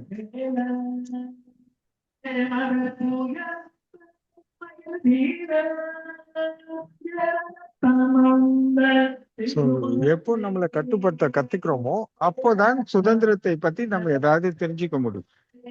அந்த சுதந்திரம்ன்ற ஒரு புதிய அனுபவம் என்னன்னா, அதை நோக்கி நம்ம பயணிக்கும் போது இந்த எதிர்பார்ப்புகள், அதாவது நம்ம மற்றவங்க என்கரேஜ் பண்றது, அடுத்தவங்க ஊக்குவிக்கிறது, அப்புறம் அடுத்தவங்க நம்ம நலன் விசாரிப்பது, இந்த மாதிரி விஷயத்துல நம்ம உற்சாகப்படுறது குறைஞ்சி இந்த எதிர்பார்ப்புகள் இல்லாம நம்ம ஒரு நிலையான இடத்துல இருக்கும் போது நீங்க இந்த சுதந்திரத்தினோட சில அனுபவங்கள் பெறலாம். முழு சுதந்திரம் வேணும்னா அதுக்கு மனம்ன்ற ஒண்ணு ஒழிஞ்ச பிறகுதான் நீங்க சுதந்திரத்தை பார்க்க முடியும். மனம் அற்ற நிலையில் நீங்க இருக்கு. அறிவுதான் நானாக இருக்க வேண்டும், ஆன்மாதான் நானாக இருக்கும் நிலைப்பாட்டில் தான் நீங்க முழு சுதந்திரத்தை அனுபவிக்க முடியும். இல்லைன்னு சொன்னா இதனோட என்ன சாராம்சங்கள், இதனோட பிரதிபலிப்புகள், இந்த எப்படி இருக்கும்ன்ற சில விஷயங்கள் உங்களுக்கு கிடைக்குமே தவிர, முழு சுதந்திரத்தை அனுபவிக்க வேண்டும் என்றால் மனம் என்பது ஒழிய வேண்டும். மனம் என்று ஒழிஞ்சு அறிவாக இருந்து ஆன்மாவோட இணைந்து இருக்கும் போது அந்த அறிவு சுதந்திரமாக இருக்கும். புரிஞ்சுதுங்களா ஜெகதீஷ்? புரிந்தது சுவாமி.